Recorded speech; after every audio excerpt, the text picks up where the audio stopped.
Pour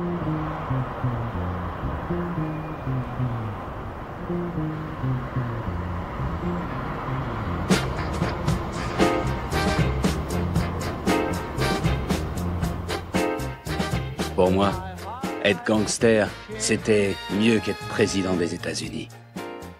Ça voulait dire être quelqu'un dans un quartier où les gens étaient rien. Ils étaient pas comme tout le monde. Eux, ils faisaient ce qu'ils voulaient.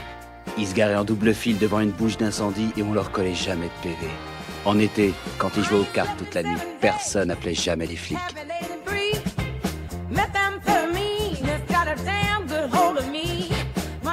Les gens me regardaient plus de la même façon. Ils savaient que j'étais pas tout seul. J'avais plus à faire la queue à la boulangerie le dimanche matin pour avoir du pain frais. Le patron savait avec qui j'étais et il faisait le tour du comptoir pour me servir. Peu importe le monde qui attendait, on s'occupait de moi d'abord. Les voisins se garaient plus dans notre allée et pourtant on n'avait pas de voiture. À 13 ans, je gagnais plus d'argent que la plupart des adultes du quartier. Je pouvais même pas tout dépenser. J'avais tout ce qu'on peut avoir. Un jour, un des gamins du quartier a raccompagné ma mère jusqu'à la maison pour lui porter les courses. Vous savez pourquoi?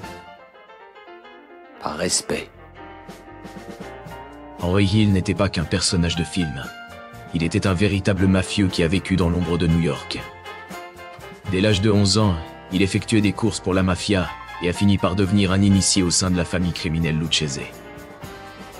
Sa vie criminelle était un mélange explosif de danger, de pouvoir et de trahison. Mais tout s'est écroulé lorsqu'il est devenu informateur, révélant les sombres secrets de la mafia.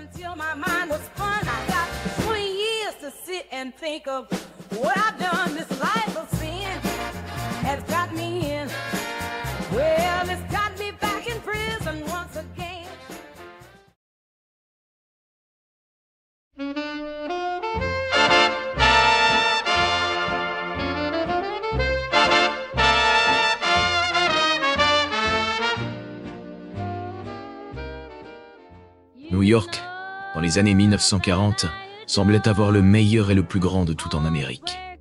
Le port numéro 1, le quartier de la confection le plus actif, les meilleurs clubs de nuit et bien sûr, les familles mafieuses les plus puissantes. La ville était en effervescence avec les activités liées à la guerre lorsque Carmela Hill ramena son premier fils de l'hôpital, le 11 juin 1943. La mère au foyer et son mari, Henry, un électricien travaillant au chantier naval de Brooklyn, étaient comblés de joie. Ils avaient déjà 4 filles, et enfin, ils avaient un garçon. Ils l'ont appelé Henry Jr. Henry Boy, comme il l'appelait, rejoignit ses parents et ses 4 sœurs dans une maison de 3 chambres située dans le quartier de Brownsville à Brooklyn. C'était un quartier chaleureux, composé de personnes qui venaient de sortir du ghetto, de gens qui gravissaient les échelons grâce à l'éducation, allaient à l'école et aspiraient à devenir quelqu'un. La mère d'Henry, Carmela, était arrivée en Amérique depuis la Sicile à l'âge de 2 ans et avait grandi dans un orphelinat après la mort de sa mère. À 17 ans, elle rencontra un Irlandais de 19 ans, grand buveur, nommé Henry Hill, lors d'une danse de quartier. Henry était un électricien syndiqué qui subvenait aux besoins de sa mère et de ses 2 jeunes frères. Carmela ressentit une attirance immédiate. Le jeune homme n'était pas seulement beau, mais aussi manifestement responsable. Le couple échangea ses vœux de mariage en 1929. En 1951, ils avaient 8 enfants, 5 filles et 3 garçons, dont Henry Jr.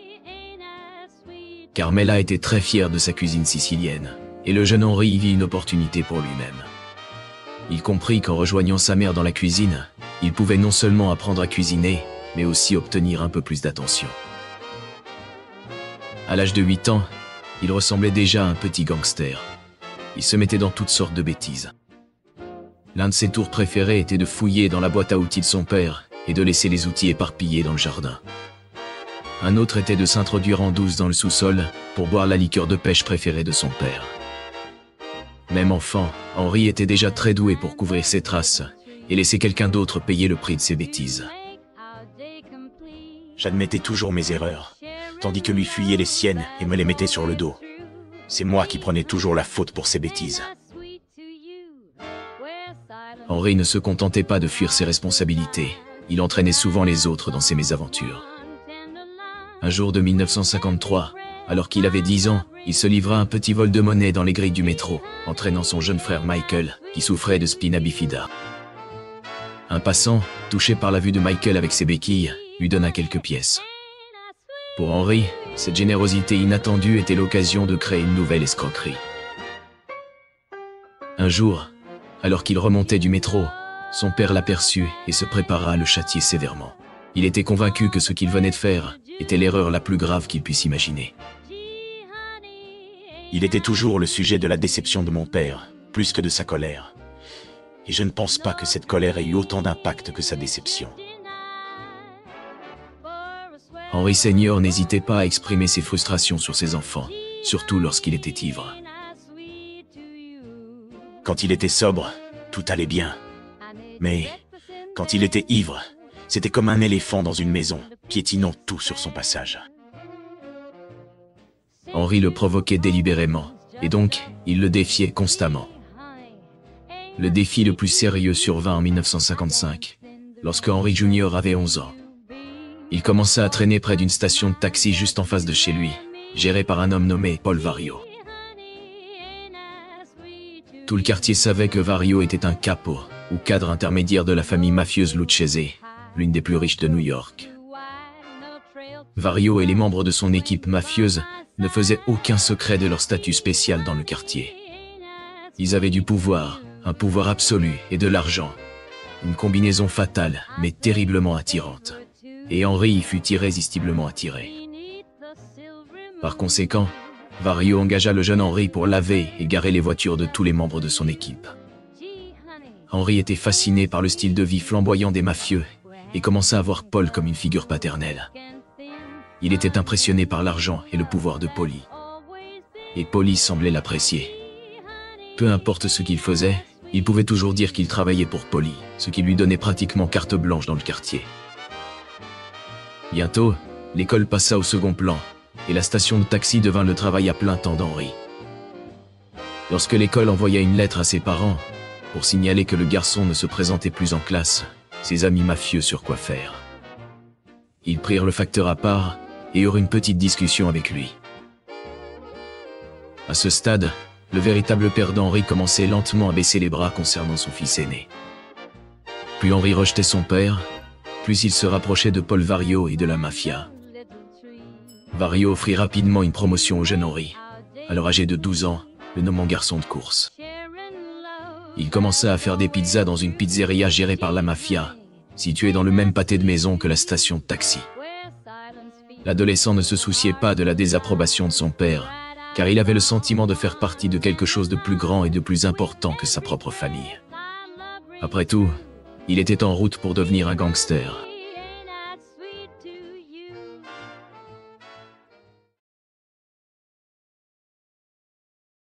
Well, I got me a telephone and it sure is neat.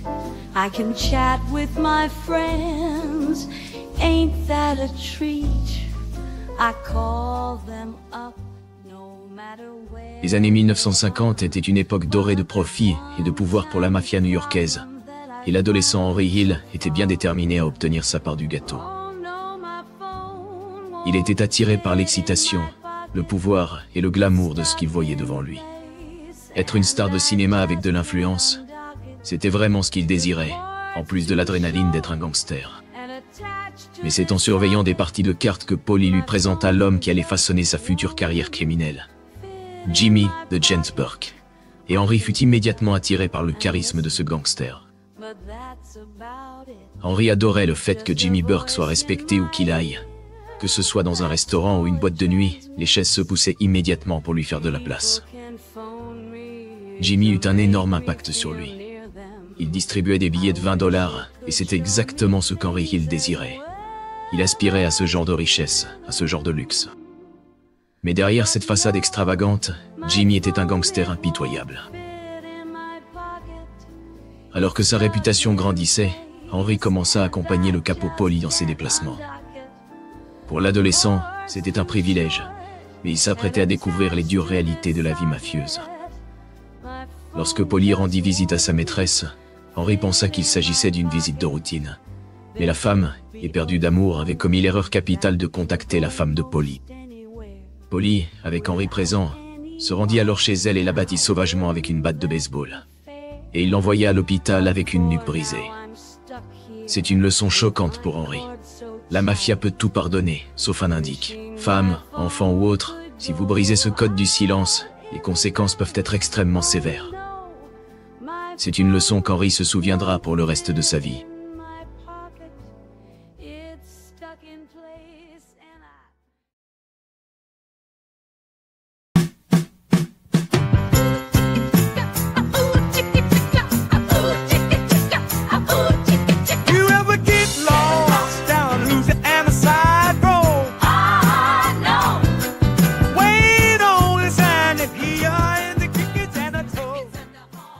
En 1957, alors qu'Henry n'avait que 14 ans, Polly lui offrit un autre type de statut spécial, une carte de membre du syndicat des maçons.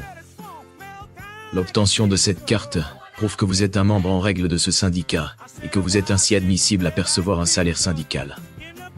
Mieux encore, elle vous permet d'obtenir un faux emploi. Il vous suffit de vous présenter une fois par semaine pour récupérer votre salaire.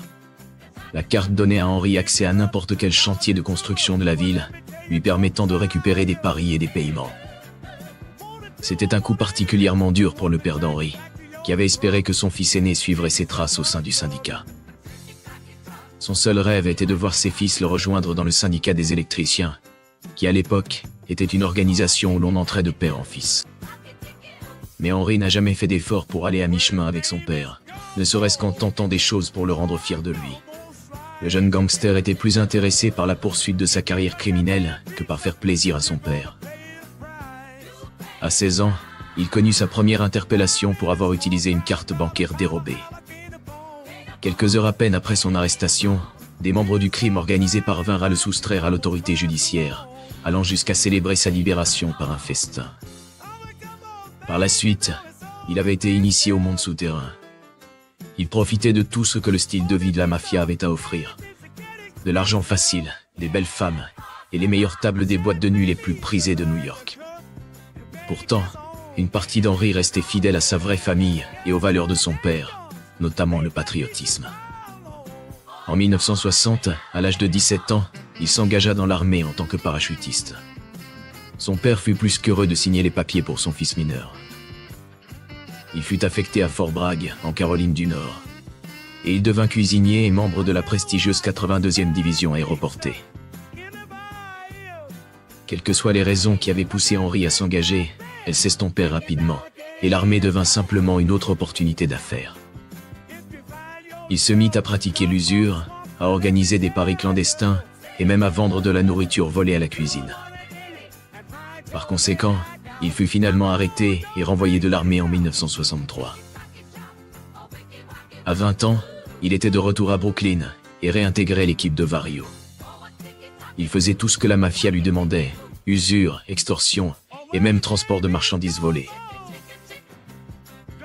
Au fil des années, il retrouva Jimmy Burke, qui à cette époque travaillait comme expert en détournement de cargaison pour le compte de Vario, se spécialisant dans le vol de marchandises à l'aéroport John F. Kennedy. Conscients que leurs origines irlandaises les empêchaient d'intégrer pleinement la mafia, les deux hommes développèrent une relation étroite et durable. Henry commença à transporter les cargaisons que Jimmy volait à l'aéroport John F. Kennedy, comprenant des appareils électroniques, des bijoux et des vêtements. Il possédait certaines qualités qui faisaient de lui un gangster accompli. C'était un excellent arnaqueur, doté d'un charme naturel. Les femmes étaient souvent séduites par son aisance, y compris une hygiéniste dentaire de 19 ans originaire de Long Island, nommée Karen Freed. Comme beaucoup de jeunes femmes juives de la région des Five Towns à Long Island, Karen était attirée comme un papillon vers une flamme par ce type de gangster mafieux. En 1965, après seulement 3 mois de relation, le couple s'enfuit en Caroline du Nord pour se marier. À leur retour à New York, Henry se convertit au judaïsme et le couple organisa un mariage juif. Mais les parents de Karen n'étaient pas du tout ravis que leur nouveau gendre soit un gangster. Quant aux parents d'Henry, ils n'avaient aucun problème avec sa conversion religieuse, mais son père s'opposait fermement à la liste des invités et refusa d'assister au mariage.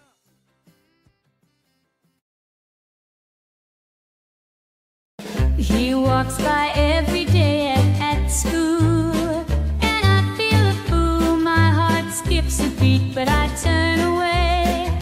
I don't know what to say. He doesn't know my secret love for him. Where do I begin?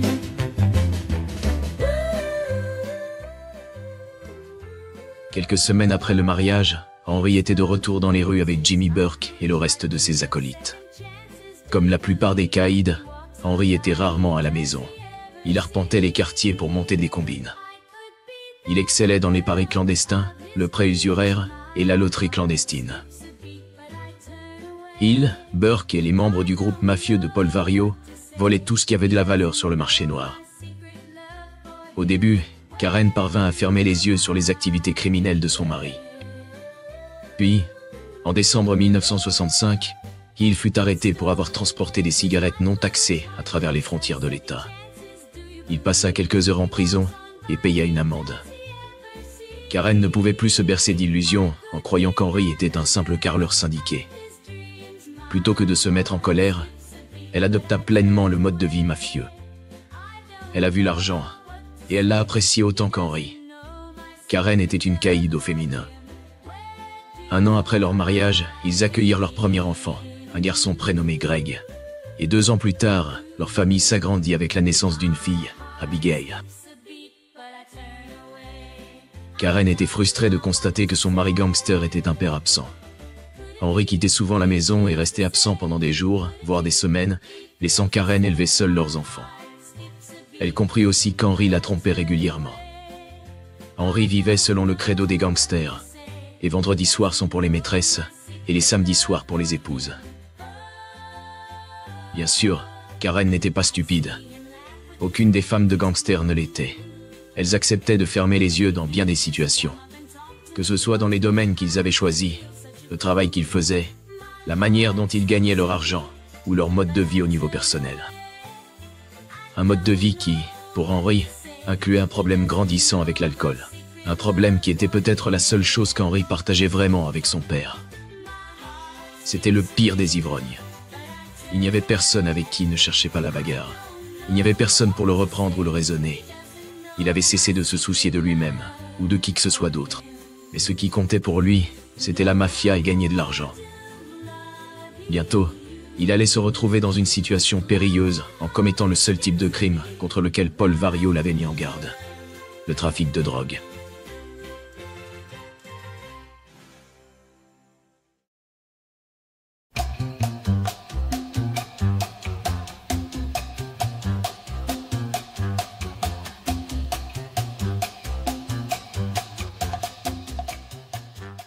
Au début des années 1970, Henry Hill s'était taillé une place solide dans le milieu criminel new-yorkais.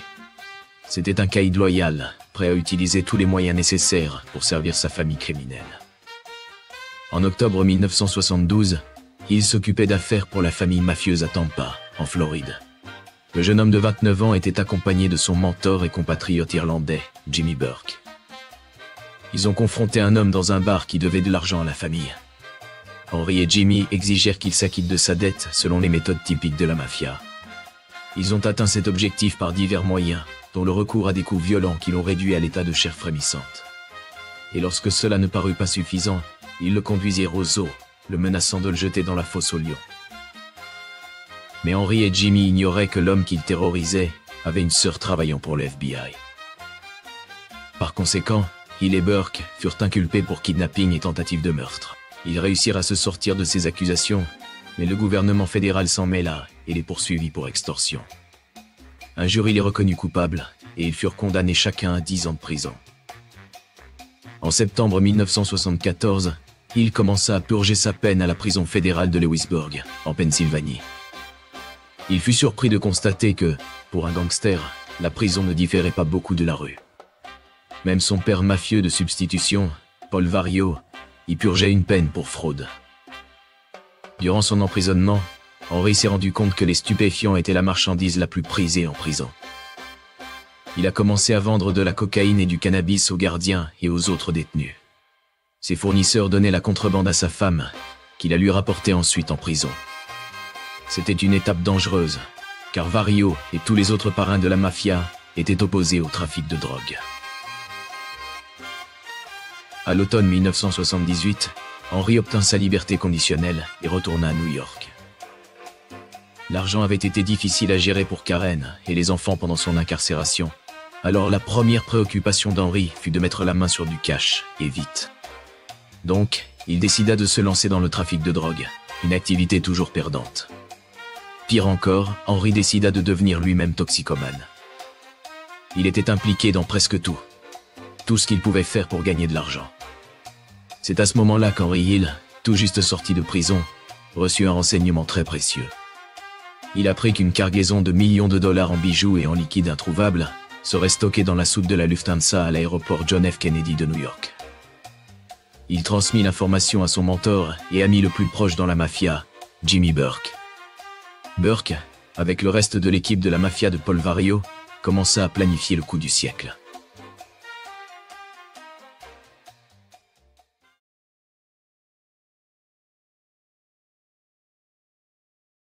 Personne ne connaît au juste le montant exact du butin de l'audacieux coup de main perpétré avant l'aube contre l'aérogare de fret Lufthansa à l'aéroport Kennedy.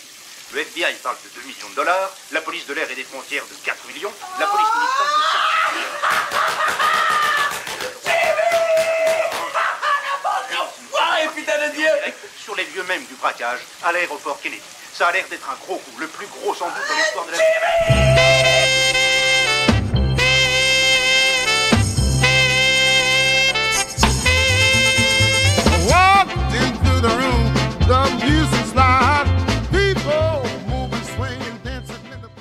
Ce braquage était à l'époque le plus grand vol à main armé de l'histoire américaine.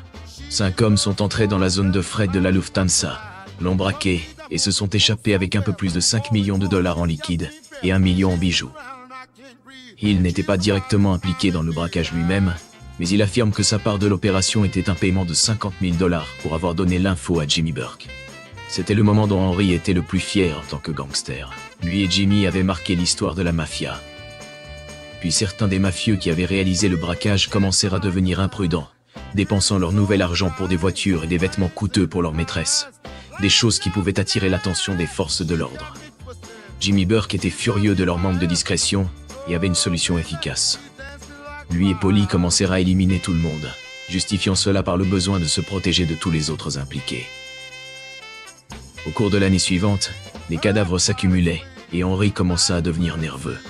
Pendant des années, il avait considéré Jimmy comme un grand frère. Maintenant, il n'en était plus si sûr. Jimmy était le genre de gars qui pouvait te regarder dans les yeux, te donner une accolade et te planter un pic à glace dans le crâne tout en le faisant. Henry se méfiait de Burke, mais continuait à faire des affaires avec lui. Ils vendaient maintenant de la cocaïne et de l'héroïne ensemble, et Henry devenait accro aux deux. Entre son trafic et son abus de drogue, la vie de Hill était en train de partir en vrille. Il devenait paranoïaque. Il était certain que la police surveillait chacun de ses mouvements. Un soir, début mai 1980, Henry se trouvait chez lui à Rockville Center, Long Island. Il était au téléphone pour organiser un envoi de drogue vers Pittsburgh, tout en préparant le dîner pour sa famille et son coursier de drogue. Lui et le coursier allaient partir pour l'aéroport, lorsque celui-ci se rendit compte qu'elle avait oublié son chapeau et refusa de voyager sans. Quand Henry la ramena chez elle pour récupérer le chapeau, la police encercla sa voiture et l'arrêta. Henry Hill se retrouvait maintenant en prison, accusé de trafic de drogue. Sa violation de la règle de la mafia contre le trafic de drogue n'était plus un secret. En plus de cela, 13 hommes liés au braquage de la Lufthansa avaient été tués. Il craignait d'être le prochain sur la liste des cibles de Jimmy Burke. Après tout, Henry pouvait non seulement relier Jimmy au braquage, mais aussi au trafic de drogue. Il n'y avait aucun doute que Burke voulait le tuer, car Burke voulait le faire taire, et il voulait le faire taire parce qu'il savait qu'Henry était une bombe à retardement. Paul Vario était le seul à pouvoir protéger Henry de Jimmy, mais l'arrestation de Hill avait été une grande déception pour Polly. Henry allait devoir planifier son prochain mouvement avec beaucoup de précautions.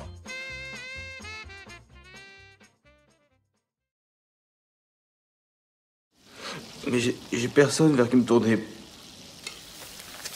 Tiens ça.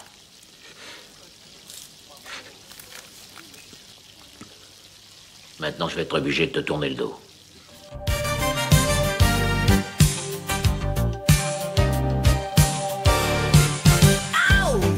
unlike any girl I've seen. Moonlight skin with an emerald sheen. Chaque fois que Henry Hill se retrouvait en difficulté avec la loi, ses amis de la mafia new-yorkaise étaient toujours là pour l'aider. Mais pas cette fois-ci. En mai 1980, il était incarcéré dans une prison de Long Island, accusé de trafic de drogue. Sa femme Karen était également inculpée en tant que complice, ayant été surprise en train d'aider Henry à organiser ses affaires de drogue. Henry, alors âgé de 36 ans, savait que s'il passait en procès, les écoutes téléphoniques révéleraient que son complice mafieux, Jimmy Burke, était impliqué dans le trafic de cocaïne et d'héroïne. Il redoutait qu'il ne soit qu'une question de temps avant que lui et sa famille ne soient tués. Après tout, il avait enfreint la règle stricte de la mafia, interdisant le trafic de drogue. Une règle que son chef mafieux et père de substitution, Paul Vario, l'avait pourtant averti de ne jamais transgresser. Henry était convaincu que Vario ne le protégerait pas de la colère de Jimmy Burke. Que ce soit de la paranoïa ou la réalité, Henry croyait fermement que Burke était prêt à tuer Karen, ses enfants et lui-même. La raison, c'est qu'il savait beaucoup de choses sur ce que faisait la bande de Burke et celle de Vario. Il représentait tout simplement un risque trop important à ce moment-là. Le vendredi 16 mai, Henry versa une caution de $100 000 pour recouvrer sa liberté. 2 jours plus tard, il retrouva Burke dans un café discret de Long Island. Jimmy assura à Henry qu'il voulait l'aider à échapper aux poursuites et à se remettre sur pied. À ce stade, les procureurs fédéraux, craignant que Hill ne disparaisse après avoir payé sa caution, avaient obtenu un nouveau mandat d'arrêt à son encontre. Ils ont expliqué au juge qu'ils avaient besoin d'Henry en tant que témoin matériel, c'est-à-dire quelqu'un qui avait connaissance d'activités criminelles. Henry allait devoir parler, sinon lui et sa femme iraient en prison. Le 23 mai 1980, Henry Hill a accepté de témoigner contre la mafia et d'intégrer le programme de protection des témoins. Il reconnaissait volontiers que sa vie ne valait vraiment pas grand-chose, qu'il s'attendait à être exécuté par les personnes avec lesquelles il travaillait au sein de la famille Lucchese, et il se rendait compte qu'il n'avait pas d'autre choix que de coopérer avec le FBI. Henry, Karen et leurs 2 enfants ont intégré le programme de protection des témoins durant le week-end du Memorial Day en 1980. Il et sa femme ont obtenu l'immunité en échange du témoignage d'Henry contre la famille criminelle Lucchese, y compris les hommes que Henry avait fini par considérer comme sa propre famille, Paul Vario et Jimmy Burke. Il était l'une des rares personnes encore en vie pouvant révéler des détails sur le braquage de la Lufthansa, toujours non résolu. Mais sa décision a fait de lui un homme marqué. Il est devenu l'ennemi public numéro 1 pour tous ceux impliqués dans le crime organisé. Par conséquent, lui et sa famille ont été relogés dans une maison modeste dans le Nebraska. Mais il prenait régulièrement l'avion pour New York afin de fournir des informations et témoigner devant les tribunaux. Grâce à l'aide de Henry, le gouvernement a pu condamner Paul Vario pour fraude et extorsion, ainsi que Jimmy Burke pour meurtre. Il était quelque peu difficile pour Henry de témoigner contre Vario et Burke. Il entretenait une relation de longue date avec eux. Il les connaissait depuis son enfance et considérait Vario comme une sorte de figure paternelle et Burke comme un grand frère. Les témoignages d'Henry ont contribué à envoyer jusqu'à 30 affranchis en prison, mais il n'a jamais pu fournir suffisamment de preuves pour démontrer qui avait orchestré le braquage de la Lufthansa. Il n'y avait personne pour corroborer les déclarations d'Henry, car la plupart des autres participants au braquage étaient morts. Loin des rues de Brooklyn, la vie d'indicateur gouvernemental était misérable pour Henry. Sa consommation d'alcool et de drogue, devenue incontrôlable, finirent par éventer sa couverture. La première fois qu'il fit sauter sa couverture, le ministère de la Justice relocalisa sa famille dans une petite ville du Kentucky. Là-bas, Henry et sa femme rencontrèrent également des difficultés. Karen n'arrêtait pas d'appeler ses parents. De plus, chaque fois qu'Henry avait trop bu, il se confiait à des inconnus, leur avouant qu'il était un informateur de la mafia. Ils furent donc déplacés à nouveau, cette fois près de Seattle dans l'État de Washington. Mais Henry était tout simplement incapable de rester hors de trouble. Un jour de novembre 1980, son avocat à New York reçut un appel étrange. Il informe son avocat qu'il vient d'épouser Sherry. Ce dernier s'inquiète d'une éventuelle bigamie, rappelant qu'Henry est déjà marié. Henry justifie son acte en révélant avoir utilisé son nouveau nom pour officialiser cette union, contournant ainsi la loi. Finalement, l'avocat fit annuler le mariage. Mais l'ex-détenu de 39 ans avait des problèmes plus graves. En 1982, il fit sauter sa couverture pour la dernière fois. Après 2 ans de vie sous couverture, Hill, sa femme Karen et leurs 2 enfants furent expulsés du programme en 1982. La relation d'Henry avec le gouvernement fédéral était fragile, tout comme son mariage. Leurs relations conjugales commencèrent à se détériorer quelques années après son entrée dans le programme de protection des témoins. Henry était une personne qui n'était intéressée que par lui-même. Il ne consacrait aucun temps à son mariage. Il vivait chaque jour en regardant par-dessus son épaule, dans une peur constante que des membres du crime organisé cherchent à se venger, le retrouvent et le tuent. Mais lorsque son passé le rattrape, ce n'est pas de la manière à laquelle il s'attendait.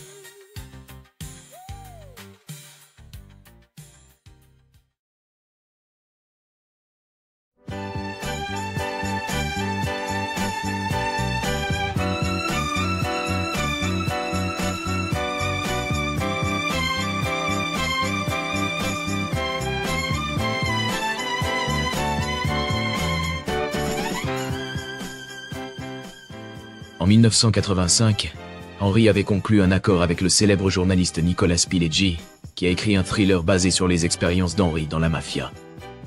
Ce dernier estimait que si les affranchis de New York cherchaient toujours à le tuer, le minimum qu'ils pouvaient faire était à la fois de préserver son histoire pour la postérité et de gagner de l'argent. Et en 1986, Wise Guy devint un best-seller instantané. Le réalisateur Martin Scorsese acheta les droits du film et casta Ray Liotta pour le rôle d'Henry Hill. Henry reçut environ un demi-million de dollars pour le livre et les droits du film sur son histoire. Mais il ne profita pas longtemps de cette aubaine financière. La plupart de l'argent fut saisi par l'IRS pour des arriérés d'impôts. Karen resta avec Henry bien que leur relation fût en lambeaux, et Henry était toujours accro à l'alcool et aux drogues. À ce moment-là, il vivait sur un ranch de 5 acres dans l'État de Washington. Une femme de 26 ans nommée Kelly alors travaillait à temps partiel pour les Hill, s'occupant des 5 chevaux d'Henry. Tout comme lui, Kelly était dépendante, et une amitié se noua rapidement entre eux. Moins d'1 an plus tard, leur relation prit une tournure amoureuse. Toujours en quête de nouvelles opportunités, Henry tenta de poursuivre sa liaison avec Kelly, tout en maintenant sa relation avec sa femme Karen. Finalement, en février 1987, alors que leur fils de 21 ans, Greg, était à l'école supérieure et que leur fille Abigail avait 19 ans, Henry quitta Karen définitivement. À ce stade, Paul Vario était mort en prison, et le vieil ami d'Henry, Jimmy Burke, purgeait une peine à vie. La famille mafieuse de substitution d'Henry n'existait plus, et maintenant, la matriarche de sa vraie famille était malade. En décembre 1990, sa mère Carmela, l'immigrée sicilienne qui n'avait jamais cessé d'aimer son fils aîné, mourut à l'âge de 78 ans. Quant à Jimmy Burke, lui aussi disparut, emporté en prison par un cancer de l'estomac en 1996. Par un concours de circonstances plutôt que par un plan bien établi, Henry parvient à échapper aux dangers de la mafia ainsi qu'aux risques liés au programme de protection des témoins. Le jour après son 69e anniversaire, il décède chez lui, à Los Angeles. Il mourut dans son lit, la nuit suivant une grande fête d'anniversaire. Ce fut une vie extraordinaire et réussie pour un homme comme Henry Hill. Le véritable Goodfella n'était qu'un modeste petit affranchi, convaincu de pouvoir défier le système. Et en fin de compte, il réussit effectivement à le contourner.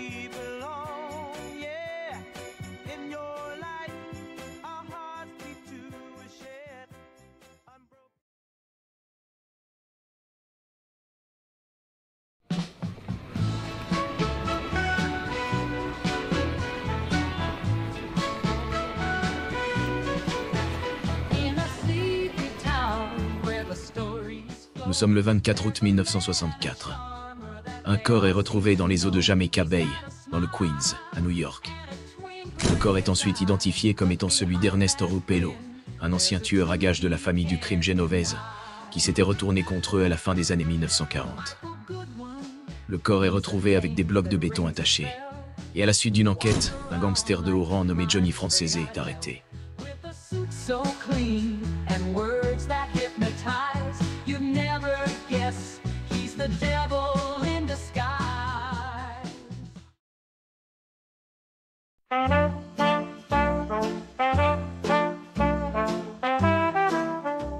Naples, été 1917. Carmine et Maria Francese, immigrants italiens aux États-Unis, sont de retour dans leur ville natale pour des vacances tant attendues. Pendant leur séjour, Maria donne naissance à leur fils, Johnny. Lorsque Johnny a eu 6 mois, la famille Francese est retournée à Greenpoint, Brooklyn, où Carmine tenait une boulangerie familiale. En grandissant, la mère de John l'appelait souvent par le surnom de Sonny, qui est resté.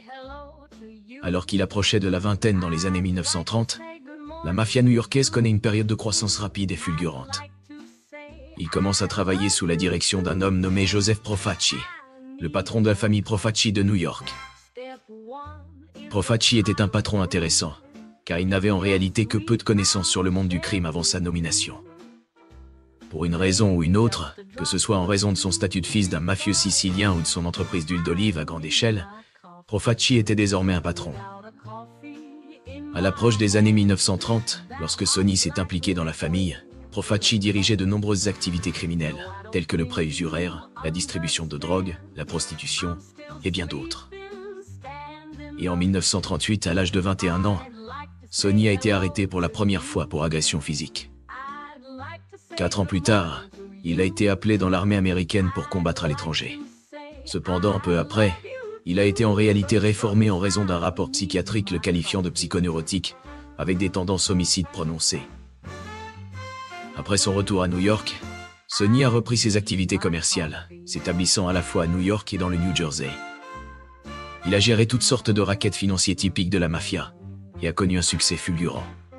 Sa disposition et son ouverture à commettre des meurtres, combinées à son intelligence financière et à son souci de l'apparence, ont permis à sa carrière de croître rapidement au sein de la famille Profaci. En tant que jeune homme dans la trentaine, il est devenu un habitué du célèbre nightclub Copacabana, où il dépensait beaucoup en boissons et se rapprochait de célébrités comme Sammy Davis Jr. et Frank Sinatra. Il traînait également souvent avec Rocky Graziano, un boxeur célèbre dans les années 1940 et l'un des meilleurs du pays.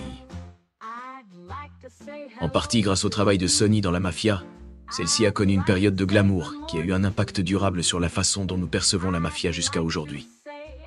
En 1950, Sonny a enfin été intronisé et est devenu un membre officiel de la famille, travaillant sous les ordres du capitaine de la famille, Sebastian Holloway. Sebastian, surnommé Buster, était un capitaine très important au sein de la famille et l'un de ses fondateurs originaux.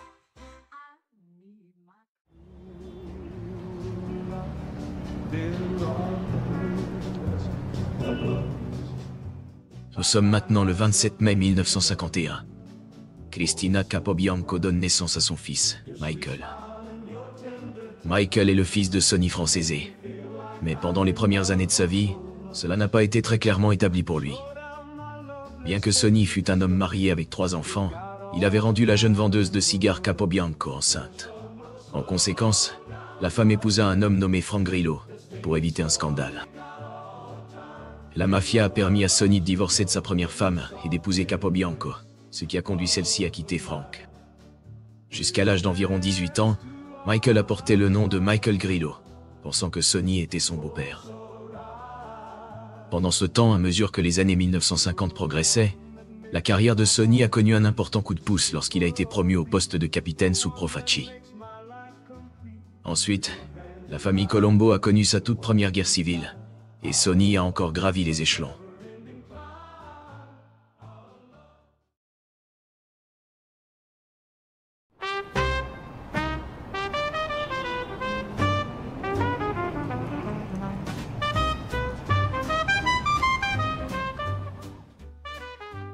Joseph Profaci était une figure controversée au sein de sa famille. Bien qu'il fût un homme riche et généreux envers l'Église, il était perçu par ses associés comme un patron avare. Étant originaire de Sicile, Profaci a mis en place une politique provenant de la vieille école, qui exigeait un tribut de $25 de chaque soldat sous ses ordres. Ce qui au total représentait environ $50 000 chaque mois. Bien que cet argent soit destiné à soutenir les familles des mafieux emprisonnés, Profaci en prenait la majeure partie pour lui-même. Dans les années 1950, un capitaine de la famille nommé Frank Abate Marco a décidé de prendre des mesures contre cette politique défavorable. Et en 1959, le capitaine a collaboré avec le gang des frères Gallo pour cesser de verser le tribut à Profaci. En conséquence, Profaci a fait exécuter Abate Marco et l'a remplacé par Joe Gallo, un membre du gang des frères Gallo qui avait accepté de tuer Abate Marco. Ou du moins, c'est ce qui aurait dû se passer. Au lieu de cela, lorsque Profaci a ordonné au gang Gallo de livrer également Tony, le fils d'Abate Marco, ils ont refusé. En conséquence, Profaci n'a pas respecté sa part de l'accord, ce qui a entraîné une guerre civile au sein de la mafia.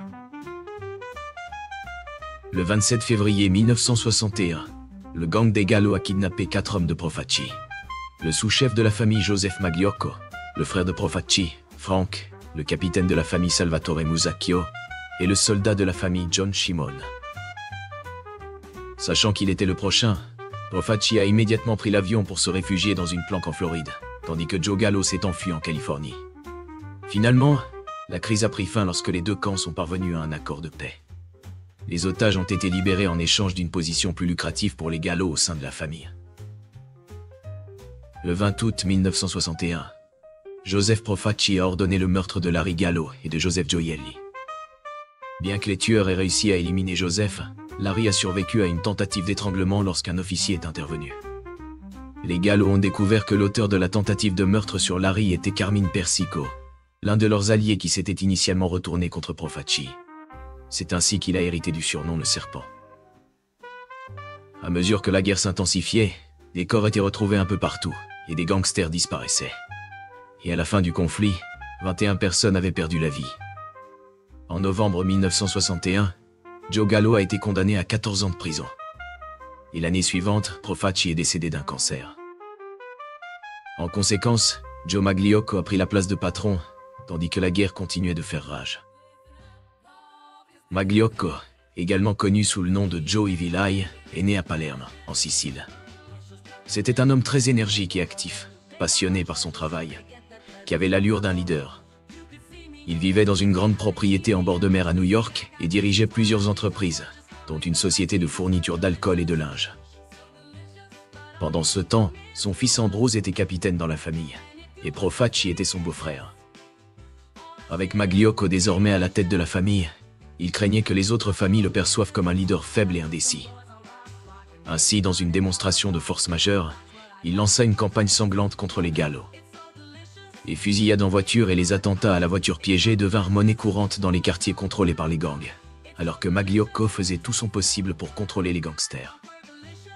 Cependant, en 1963, le conflit s'était apaisé, mais la commission n'acceptait toujours pas Magliocco comme chef légitime. En 1963, Joe Bonanno a lancé une campagne contre la commission pour s'emparer de New York, cherchant le soutien de Magliocco. Et en tant qu'ami de longue date et opposant à la commission, le nouveau chef de la famille Profaci accepta de l'aider.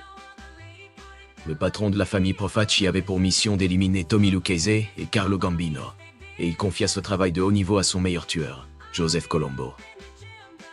Colombo révéla alors le complot à la commission, et Bonanno s'enfuit à Montréal. Magliocco, qui était à ce stade en mauvaise santé, avoua le complot d'assassinat et fut épargné. Pour sa coopération, Colombo devint le nouveau patron de la famille et nomma Sonny Francese comme son nouveau sous-chef. Pendant ce temps, le sous-chef Glamour est devenu partenaire de Buddha Records en 1967.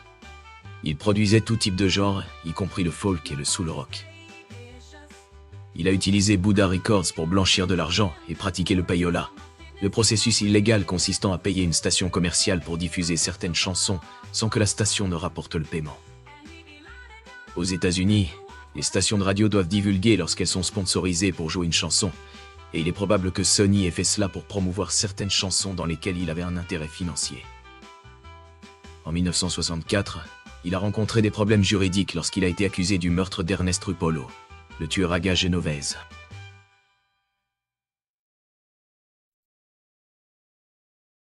Under the dazzling lights of the roaring 20s, jazz echoes through the streets, lively and plenty. Fringe dresses twirl in the cabaret haze. The wild nights begin in a fevered craze. Rupolo était un tueur à gages au service de la famille, qui avait été accusé de meurtre en 1944 et avait choisi de coopérer avec les autorités fédérales. Ainsi, le 2 juin 1945, Genovese a été jugé pour meurtre, mais il a plaidé non coupable. Grâce à la coopération de Rupolo, l'accusation a pu faire témoigner des personnes contre le chef de la famille. En conséquence, le 10 juin 1946, l'un des témoins nommé Jerry Esposito a été retrouvé assassiné au bord de la route.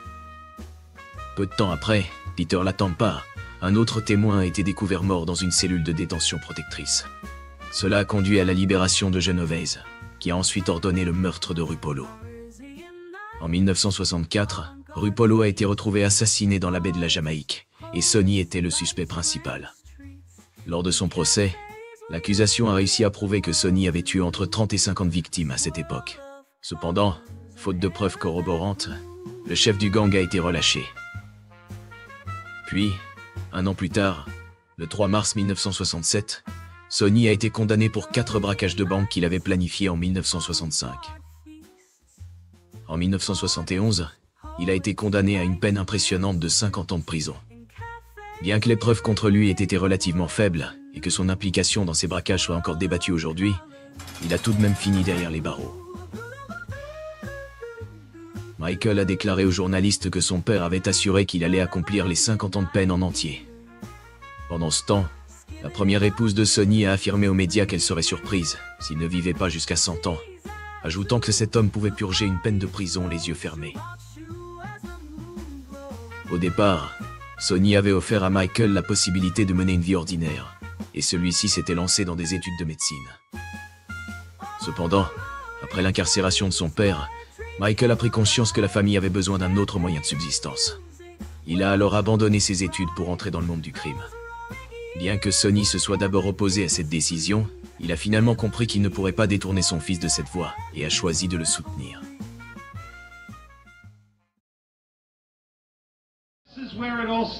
It was a big event for the 2 executive producers of the movie, Jerry Zimmerman and Michael Francese, 2 newcomers to Hollywood who in only a few years have been able to raise millions of dollars to make and distribute movies. Closely watching all this in surveillance vans across the street were police and FBI agents investigating Francese, Zimmerman, and organized crime in the movie business.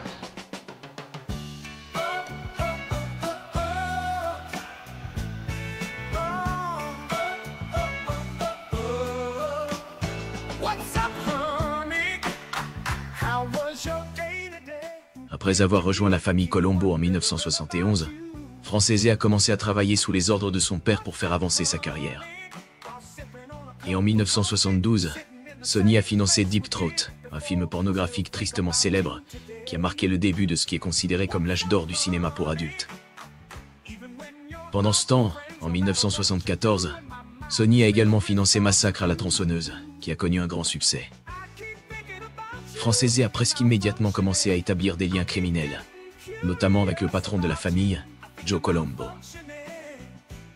En raison de son statut et de son parcours, dans la nuit d'Halloween 1976, il a prêté le serment de sang de la mafia et est devenu un homme intronisé. Les connaissances mafieuses de Francese lui venaient de Joseph Vitaco, un soldat de la famille. Il voyageait souvent avec lui jusqu'à Utica, où ce dernier gérait ses raquettes. Pendant ce temps, il s'efforçait de fermer les yeux sur la violence et l'immoralité de sa nouvelle vie. À la fin des années 70, Francese a établi des liens avec John Gotti et Angelo Ruggiero, 2 membres de haut rang de la famille Gambino. Lorsqu'un propriétaire de marché aux puces lui a demandé un service, ce dernier avait demandé à Francese de faire fuir un trafiquant de drogue qui opérait sur son marché, en échange de devenir partenaire dans l'entreprise. Francese a envoyé Anthony Saravola pour s'en occuper, mais a ensuite découvert que le trafiquant était l'un des hommes de Gotti. Les 2 capots ont toutefois exprimé leur admiration mutuelle. Entre-temps, Sonny est devenu partenaire de Cala Records, une autre maison de disques grâce à son propriétaire Nate McCalla. La société de production a fermé ses portes en 1977, et 3 ans plus tard, McCalla a été retrouvé assassiné. Dans le même temps, Francese dirigeait de nombreuses entreprises légitimes dans la région, notamment des concessionnaires automobiles et des nightclubs. Mais Francese n'était pas à l'abri de la loi. In 1983, Chet Cummings, a New York boxing promoter and longtime acquaintance of my father's, was approached by Bobby and Victor Guerrero, who used the name Victor Quintana, to help arrange a meeting with Don King for the purposes of discussing the possibility of co-promoting some major boxing events. Unbeknownst to all of us at the time, Guerrero was an undercover FBI agent and Bobby an undercover informant working a sting operation directed at professional boxing. En 1983, le FBI a commencé à enquêter sur Don King, un célèbre promoteur de boxe ayant des liens avec le crime organisé. L'idée de l'enquête était d'introduire un agent sous couverture, se faisant appeler Victor Quintana auprès de King, par l'intermédiaire de Francese. Bien que Francese ne connaissait pas King auparavant, ses amis criminels le connaissaient. Le rôle de Quintana dans l'enquête sous couverture consistait à feindre d'acheter son entrée dans le monde de la promotion de la boxe, ce qui permettrait de prouver les activités illégales de King. Cependant, l'enquête a dû être abandonnée. En 1985, Francese et Walter se sont réunis pour ouvrir une agence de gestion. Un énorme scandale a suivi, impliquant environ 43 athlètes universitaires. Il a également été impliqué dans le tristement célèbre scandale de l'essence de la mafia, qui, bien que propulsant sa carrière à son apogée, a également marqué la fin de son parcours dans le monde de la mafia.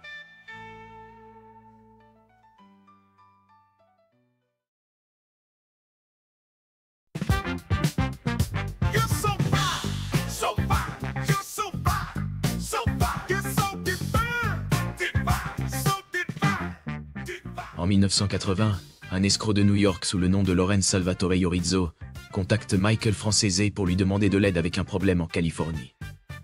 Un groupe de criminels harcelait une opération d'escroquerie de col blanc que Iorizzo dirigeait, et il offrit un pourcentage de ses bénéfices en échange de l'assistance de Francese. Avec Francese à bord, les deux criminels commencèrent à élaborer un plan officiel. L'idée de ce scandale était la suivante. Iorizzo et Francese établiraient 18 sociétés détenant des actions basées à Panama, enregistrées sous les noms de citoyens panaméens ordinaires qu'ils avaient payés. Panama a été choisi car c'était le pays le plus proche sans taxe de distribution de l'essence en gros. Ensuite, de retour à New York, les Colombo collaborèrent avec la mafia russe pour faire circuler leur essence. Le schéma consistait à vendre l'essence en gros entre les entreprises A et D. Cependant, l'essence passait d'abord par les entreprises B et C puis D. L'entreprise C avait pour tâche de déclarer la vente de gaz sur papier et de falsifier les documents fiscaux pour l'entreprise D. Ensuite, l'entreprise D vendait l'essence à prix réduit aux consommateurs via les stations-service exploitées par les Russes. Grâce à cette manipulation, le cartel d'essence de Francese et Salvatore empochait environ 9 cents par gallon vendu en taxes impayées. À cette époque, l'IRS était encore assez lent dans la collecte des paiements d'impôts. Ainsi, lorsque venait le moment de récupérer l'argent auprès de l'entreprise D, celle-ci déclarait immédiatement faillite et fermait ses portes. Et Francese rachetait alors l'entreprise sous un nouveau nom. Cette nouvelle société appartenait au même nom utilisé pour les distributeurs de pétrole au Panama. Par conséquent, la longue et complexe piste documentaire, associée à la déclaration de faillite immédiate, permettait à leur stratagème de passer inaperçu. Cela leur garantissait un flux continu de profit tout en échappant aux autorités fiscales.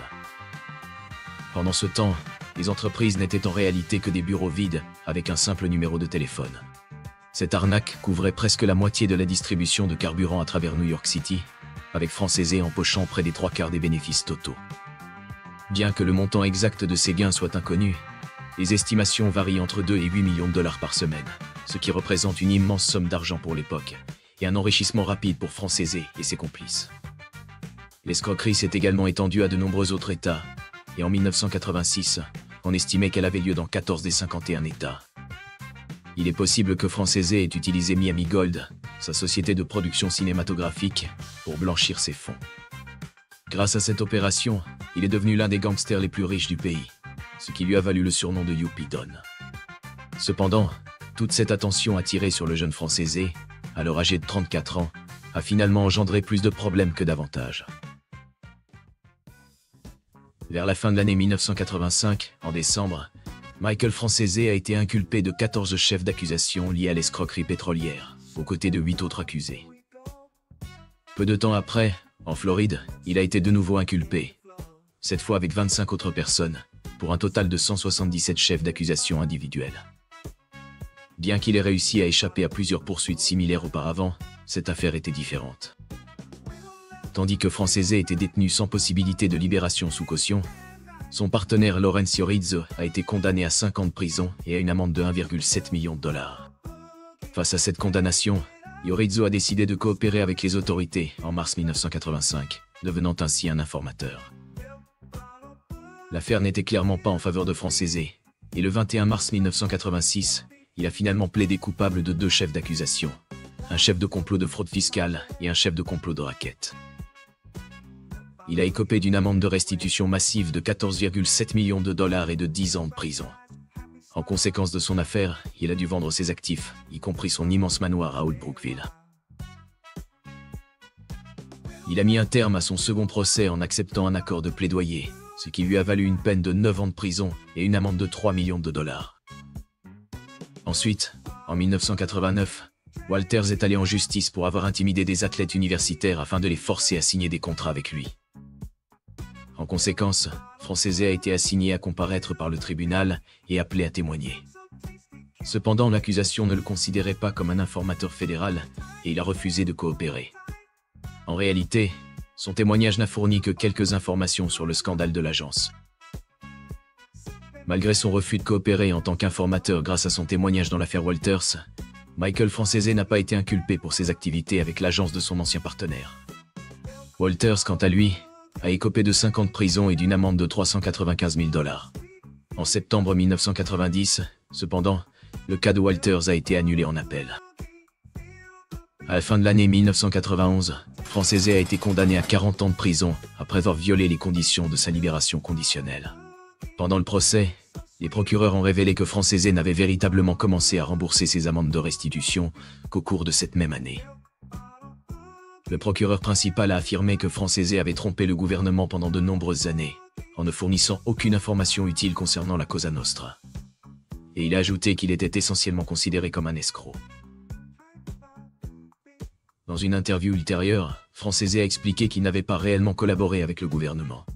Il a admis avoir fait croire aux autorités qu'il coopérait, mais qu'en réalité, il ne l'a jamais fait. Bien qu'il ait été renvoyé en prison lorsque les autorités ont compris sa stratégie, il a précisé qu'il n'avait jamais envoyé personne derrière les barreaux. Ces paroles montrent comment il a cherché à tromper les autorités, tout en restant fidèle à son principe de ne pas trahir ses associés mafieux, malgré les pressions exercées sur lui. Alors qu'il était en prison, un gardien lui a donné une Bible, et le gangster devint un chrétien né de nouveau. Cette transformation spirituelle l'amena à faire le vœu de quitter définitivement sa vie criminelle. Et le 7 novembre 1994, Francese est sorti de prison en homme libre.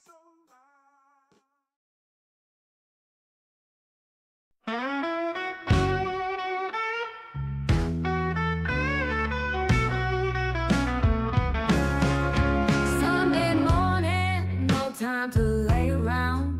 Showers coming, laundry's on the ground. Lorsqu'il a quitté la prison en 1994, Francese a décidé de tourner la page sur sa vie criminelle. En 1995, lui et sa famille ont déménagé en Californie, essayant de se cacher de la menace de la mafia. Bien que les agents lui aient dit qu'il serait impossible de se relocaliser sans entrer dans la clandestinité, Francese a choisi de s'installer lui-même et de rester vigilant tout au long de la journée. Il a changé ses habitudes et s'est tenu à l'écart de ses anciens contacts, et ce pour de bonnes raisons. Il savait très bien qu'un contrat pesait sur sa tête, et il savait que son propre père en faisait partie. Il comprenait cependant la position étrange dans laquelle se trouvait Sonny. Même s'il était son fils, Sonny faisait face à la menace d'une mort certaine s'il ne se retournait pas contre Michael, puisqu'il avait été celui qui avait introduit son fils dans la mafia. En 2004, Sonny Francese est redevenu le sous-chef de la famille Colombo après que John DeRoss ait été emprisonné, marquant ainsi la 2e fois qu'il recevait cette promotion. 2 ans après, il a rencontré Gaetano Fatato, un gangster de la famille Colombo qui enregistrait secrètement leurs conversations. Sonny est entré dans les détails sur la manière d'exécuter correctement des meurtres liés à la mafia, admettant qu'il avait lui-même tué de nombreuses personnes. Il a expliqué différentes méthodes pour éviter d'être pris par l'ADN, ainsi que la manière de nettoyer la scène de crime et de se débarrasser de la victime discrètement et efficacement. Par la suite, en mai 2007, Sonny est retourné en prison pour avoir violé sa liberté conditionnelle et a été inculpé pour cette conversation enregistrée et sa participation à la 3e guerre de Colombo, ainsi qu'une série de cambriolages en 2006 à New York. Le 4 juin 2008, Sonny Francese a été officiellement inculpé pour une large liste de crimes, y compris des accusations de racket. Et le 24 décembre de la même année, il est sorti de prison. En 2005, le fils de Sonny, John Jr., est devenu un formateur fédéral. Il n'était pas vraiment un membre actif de la mafia familiale, mais plutôt un toxicomane qui avait des ennuis avec la justice. Il a commencé à porter un micro dissimulé pour enregistrer son père et a témoigné à 2 reprises contre lui. Après le second témoignage, Sonny a tenté de faire assassiner son fils, et Junior a rejoint le programme de protection des témoins WITSEC. Le 14 janvier 2011, Sonny, alors âgé de 93 ans, a été condamné à 8 ans de prison pour une accusation d'extorsion liée à un club de striptease. À ce moment-là, Sonny souffrait de gouttes, de cécité partielle, de problèmes rénaux, et sa santé se détériorait rapidement. Cependant, il n'a bénéficié d'une libération pour raison compassionnelle qu'en 2017, lorsqu'il est sorti du Centre médical fédéral du Massachusetts, à l'âge de 100 ans. Autour de cette période, son fils, Michael, était devenu une personnalité télévisée et un conférencier chrétien motivant. Et lui et son père se sont reconnectés et ont réparé leur relation. Mais, le 24 février 2020, Sonny est décédé à l'âge de 103 ans. L'histoire de Michael Francese est des plus étranges. Issu de la famille mafieuse du sous-chef de l'une des plus grandes familles de New York, sa vie a pris un tournant radical lorsque son père a été emprisonné. Jusqu'alors, Francese menait une vie d'adolescent normal, mais il a décidé de se joindre à la famille Colombo. Il est rapidement devenu l'un des hommes les plus influents de la ville, rapportant des millions chaque semaine. Cependant, tout s'est effondré en l'espace de quelques années. Bien qu'il ait témoigné dans une certaine mesure, il n'a jamais été considéré comme un véritable informateur et n'a mis personne derrière les barreaux. À sa sortie de prison, il a mené une vie difficile jusqu'au début des années 2000, période où il a commencé à donner des conférences et des interviews. En 2020, il est devenu viral sur YouTube, un dénouement optimiste pour une histoire qui aurait pu très mal tourner. Merci d'avoir regardé cette vidéo. Si elle vous a plu ou si vous l'avez trouvée utile, n'oubliez pas de laisser un like et de vous abonner pour ne rien manquer des prochaines vidéos. Dites-moi aussi ce que vous en avez pensé dans les commentaires, j'aimerais beaucoup connaître vos avis. Et comme toujours, restez connectés pour la suite. À très bientôt.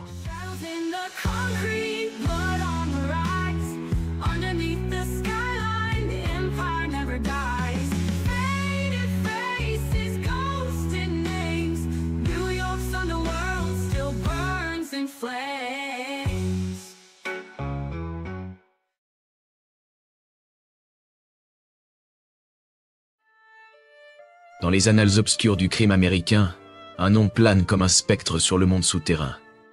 Les Gambino. Aucune famille n'a gravi les sommets avec autant de férocité. Impitoyable, opulente et marquée par la trahison. Tout a commencé avec Carlo Gambino, un homme façonné par les artères de New York.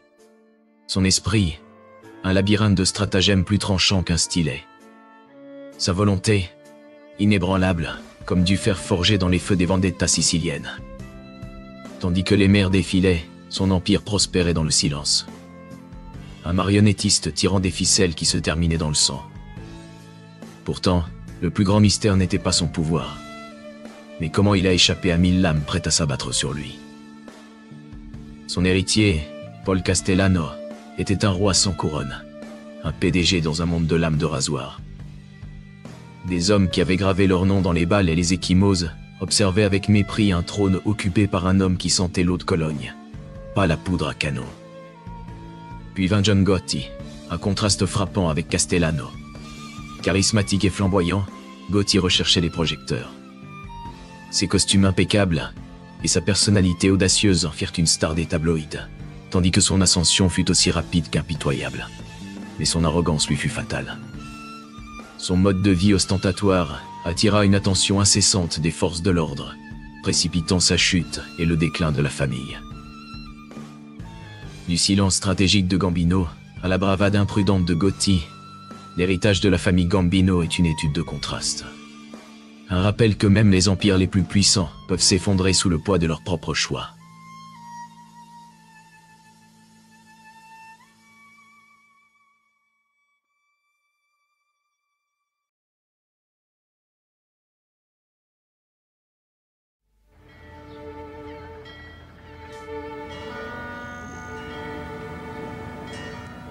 Au début du XXe siècle, dans les rues tortueuses de Palerme, perle de la Sicile, on croisait des personnages élégamment vêtus, se déplaçant à bord de calèches sophistiquées.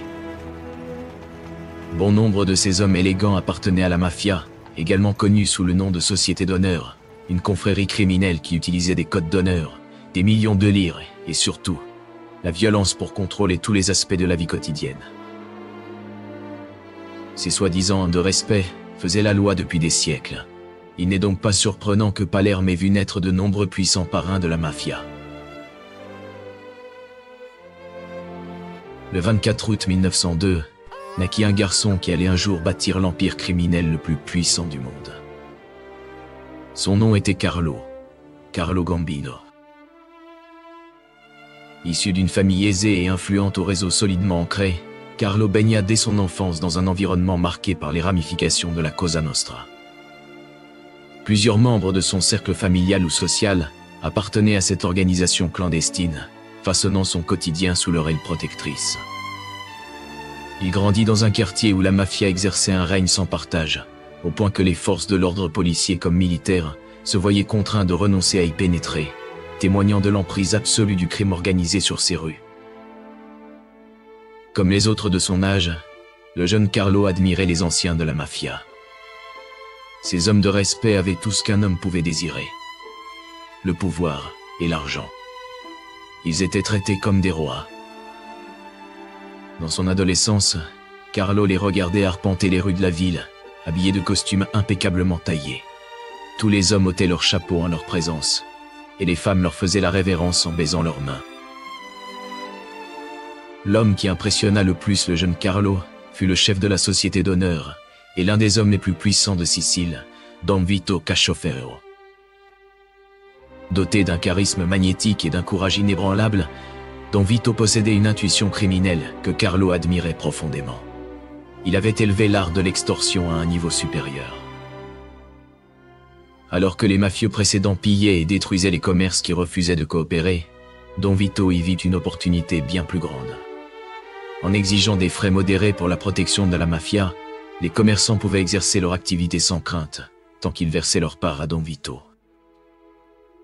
En voyant tout ce qui se passait autour de lui, Carlo brûlait d'envie de participer à l'action. Il quitta l'école durant son adolescence et, en s'appuyant sur les contacts de sa famille, décrocha un emploi d'homme de main pour Don Vito. Lorsqu'un commerçant tardait à payer la taxe de protection, Carlo réglait le problème en lui organisant un petit accident. Pour un jeune criminel, l'apparence de Carlo n'avait rien de menaçant. Il ne mesurait qu'1,70 m, avait une corpulence moyenne et ne se pavanait pas dans des costumes élégants. Son seul trait intimidant était son nez proéminent, ressemblant à un bec de faucon. Il arborait également un sourire malicieux, qui devint sa marque de fabrique. Carlo était timide et réservé, mais il vivait selon un credo qui le mènerait au sommet d'un empire criminel. Écoute-moi bien.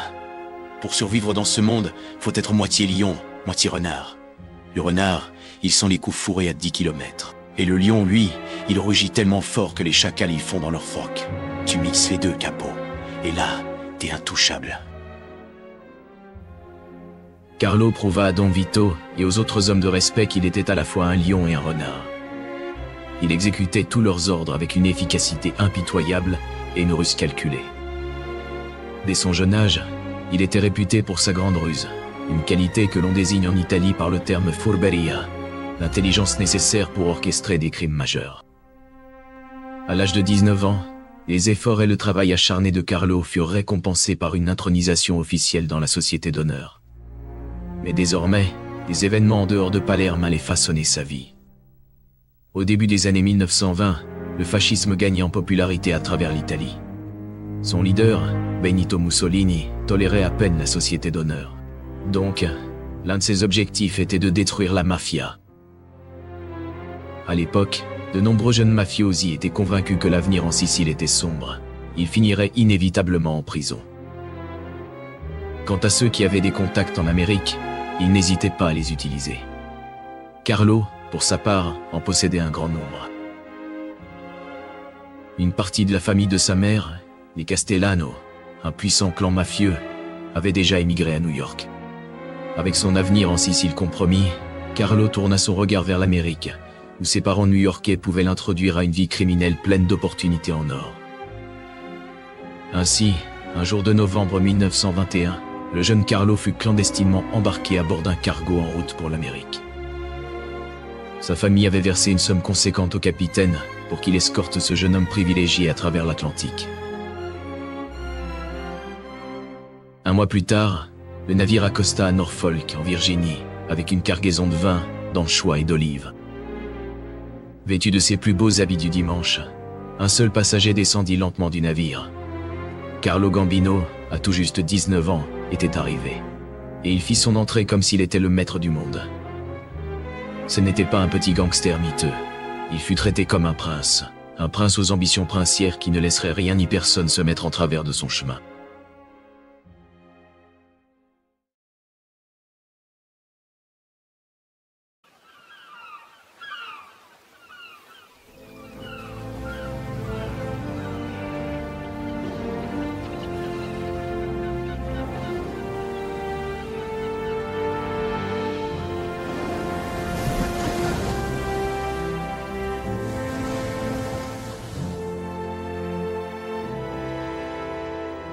Juste avant Noël 1921, le jeune Carlo Gambino mit le pied sur le sol américain, déterminé à gravir les échelons de la mafia traditionnelle grâce à son travail acharné et à sa brutalité.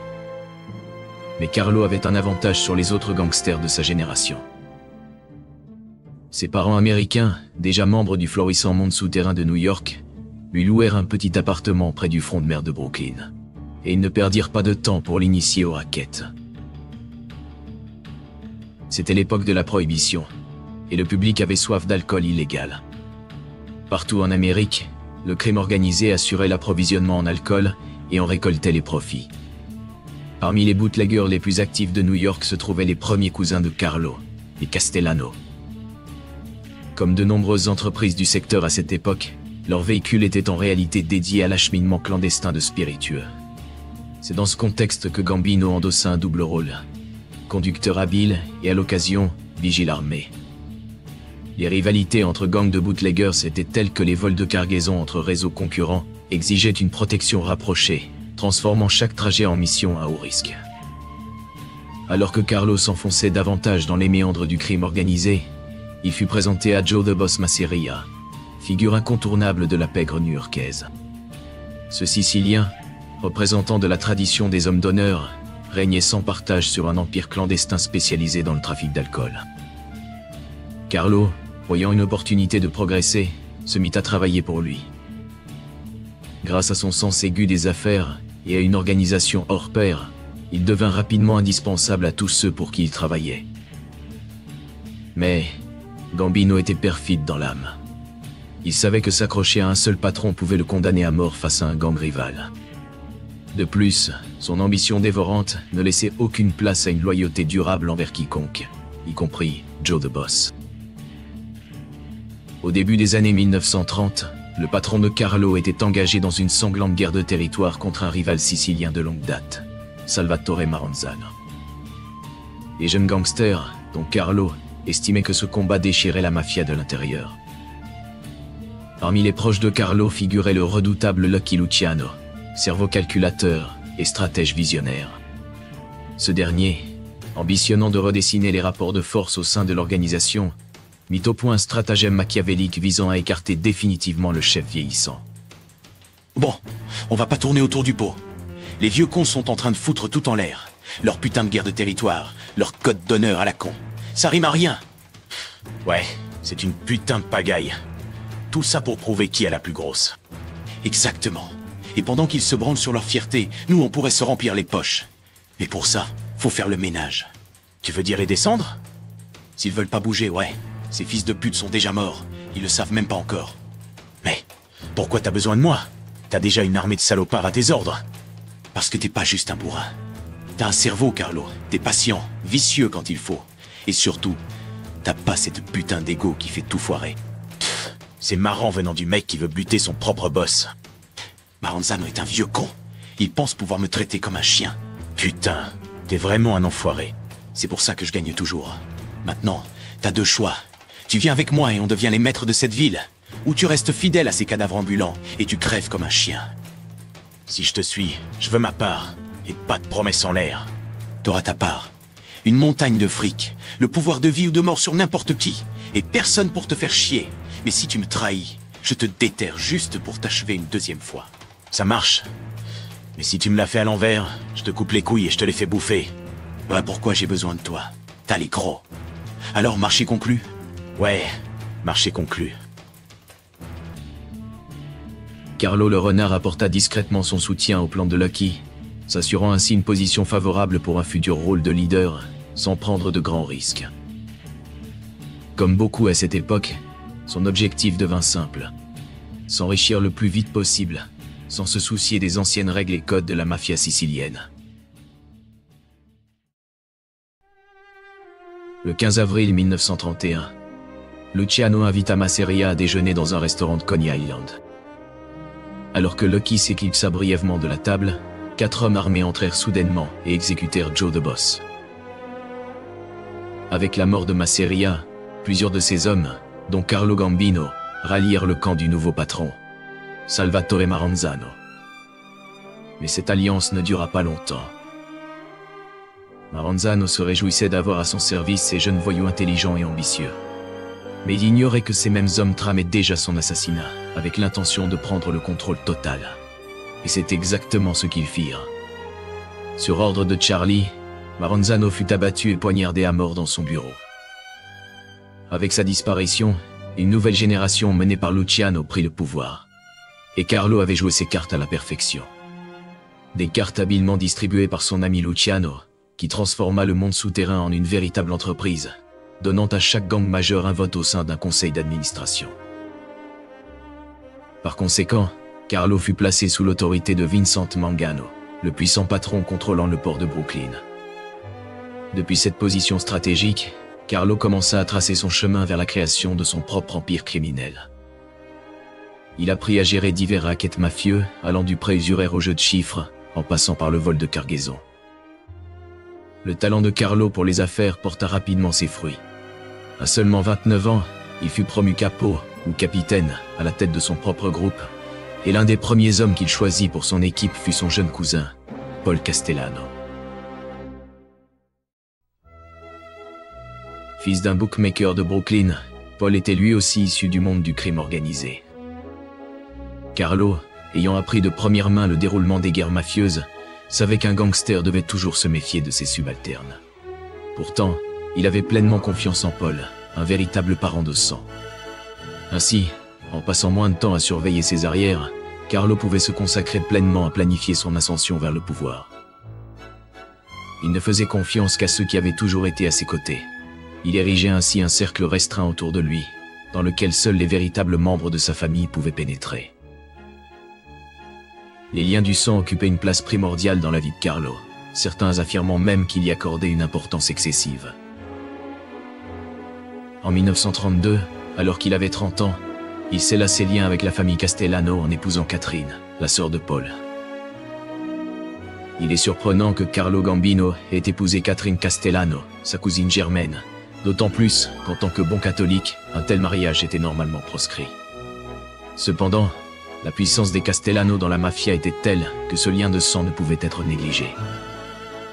Ainsi, en se mariant avec elle, Carlo multiplia son pouvoir, réalisant exactement ce qu'il recherchait.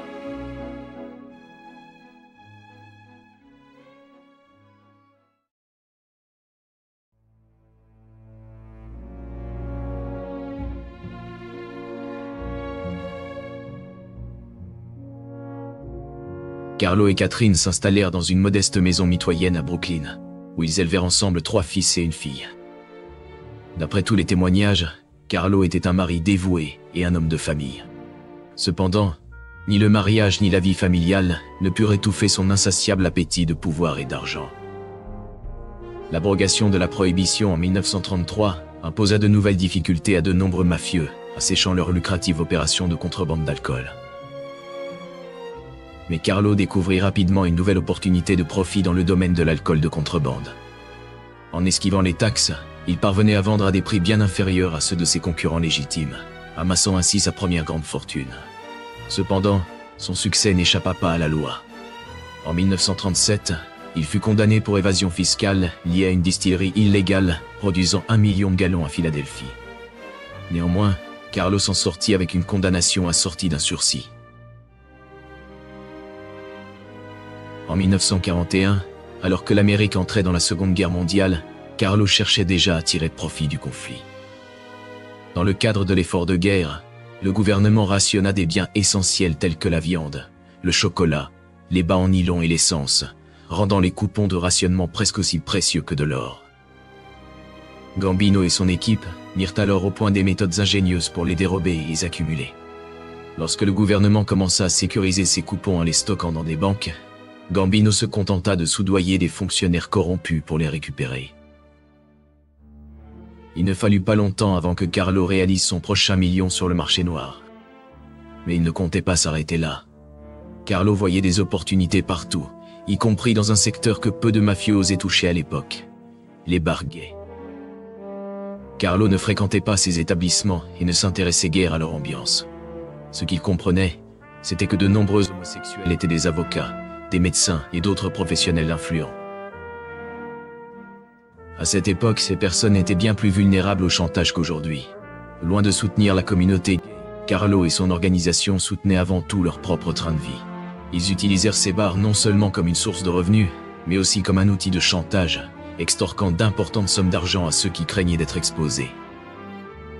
Dans les années 1950, Carlo s'était forgé une excellente réputation en tant que gros rapporteur pour la famille du crime Mangano. Mais son ascension semblait bloquée. En 1951, son patron, Vincent Mangano, disparut mystérieusement. Beaucoup soupçonnaient Albert Anastasia, le bras droit de Mangano et rival de Carlo, d'être responsable de cette disparition. Surnommé le Seigneur Grand Exécuteur, il était l'un des gangsters les plus redoutés de son époque, dirigeant l'infâme escouade de tueurs à gages connue sous le nom de Murder Incorporated. Bien qu'en 1956, Anastasia ait nommé Carlo comme son bras droit, ce dernier savait qu'il avait peu de chances de devenir le boss par succession naturelle. Tous deux étaient dans la cinquantaine, et il était fort probable qu'Anastasia lui survit. Contrairement à son patron, Carlo Gambino se montrait sélectif dans l'usage de la violence, mais lorsqu'il n'avait pas d'autre choix, il n'hésitait pas à tuer. Déterminé à atteindre le sommet, Carlo conclut qu'Anastasia devait disparaître. Sans détour, il planifia son assassinat. Le 25 octobre 1957, alors qu'Anastasia se rendait chez son barbier habituel au parc Sheraton Hotel, en plein cœur de Manhattan, une serviette chaude était posée sur son visage. Soudain, deux hommes armés firent irruption et lui tirèrent 5 balles, la dernière lui traversant le cerveau. Désormais, plus rien ne se dressait sur la route de Carlo. Il était devenu le boss. Grâce à son intelligence et à sa ténacité, il avait pris la tête de la famille du crime Mangano, et bientôt, il transformerait cette organisation en sa propre dynastie.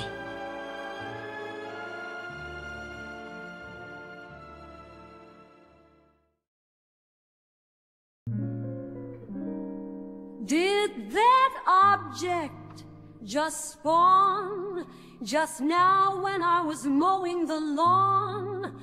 Or am I completely deranged?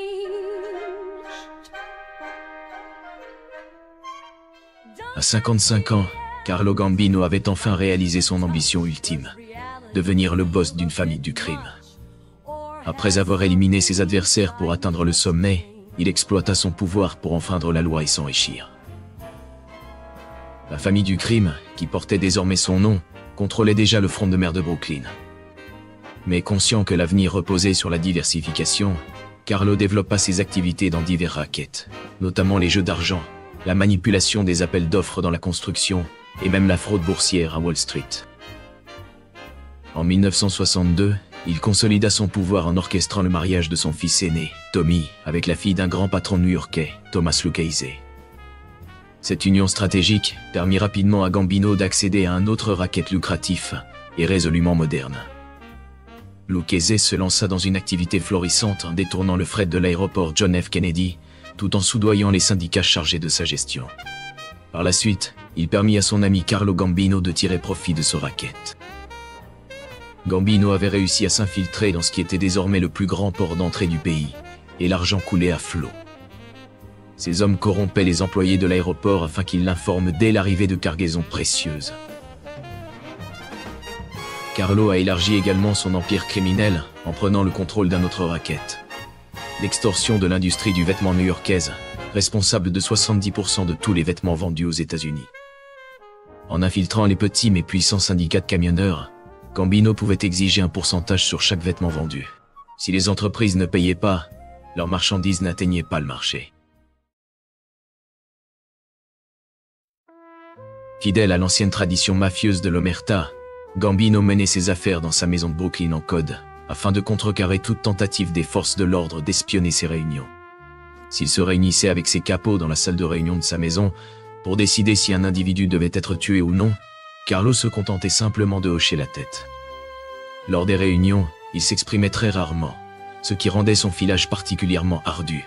Sa grande perspicacité, véritable clé de sa réussite, transparaissait dans chacune de ses décisions. Carlo gardait également un profil bas dans sa vie personnelle. Malgré toute sa richesse et son pouvoir, il menait une existence modeste, évitant soigneusement les projecteurs des médias et les sorties nocturnes. Ce caractère discret s'avérait être un atout majeur, car son invisibilité constituait en fin de compte sa plus grande force.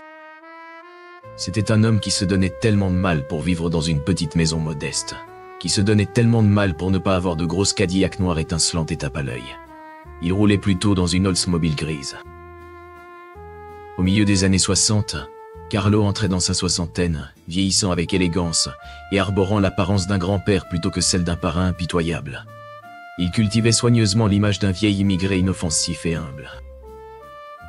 Mais cette apparence de douceur ne trompait pas ceux qui connaissaient véritablement Carlo, qu'il soit allié ou ennemi. On murmurait que la traîtrise était son deuxième prénom. Carlo Gambino était considéré comme le parrain le plus perfide de tous. Il n'hésitait pas à éliminer même ceux qui l'avaient le plus aidé. À la fin des années 60, la famille criminelle Gambino comptait 25 équipes regroupant environ 800 hommes. Carlo Gambino était sans doute devenu l'homme le plus puissant de tout New York. Imaginez un homme qui n'avait jamais acquis la citoyenneté américaine et qui avait interrompu ses études en Italie, réussir à bâtir un empire criminel colossal, évalué à des millions de dollars. Lors d'une de ses rares soirées en ville, Carlo assista à une représentation de Frank Sinatra. Même si Sinatra était la vedette, c'était Gambino qui bénéficiait d'un traitement royal. Entre les deux spectacles, Sinatra invita Carlo et tout son groupe à se joindre à lui dans sa loge. Le deuxième spectacle, initialement prévu à 10h, fut repoussé à 10h40, tant Sinatra ne voulait pas chasser le don de son espace. L'engagement de Carlo envers la famille du crime était égalé par sa dévotion à sa seconde famille, celle de la maison.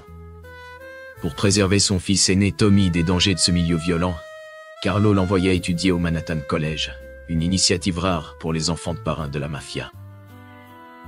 Très proche de sa femme Catherine, qui sans poser trop de questions, s'avérait être un précieux atout pour le boss. La chaleur de Catherine parvenait même à adoucir les truands les plus endurcis qui venaient rendre visite à Gambino. Elle leur offrait un café expresso, et elle leur demandait invariablement comment allait leur famille et comment se portaient leurs charmants enfants. Elle les désarmait complètement. Elle les faisait fondre. Catherine aidait Carlo à maintenir l'apparence d'un foyer respectable et décoré. Mais cette simple apparence ne trompait pas les agents fédéraux. Ils savaient que Gambino était le plus grand criminel du pays et gardait sa maison sous surveillance constante.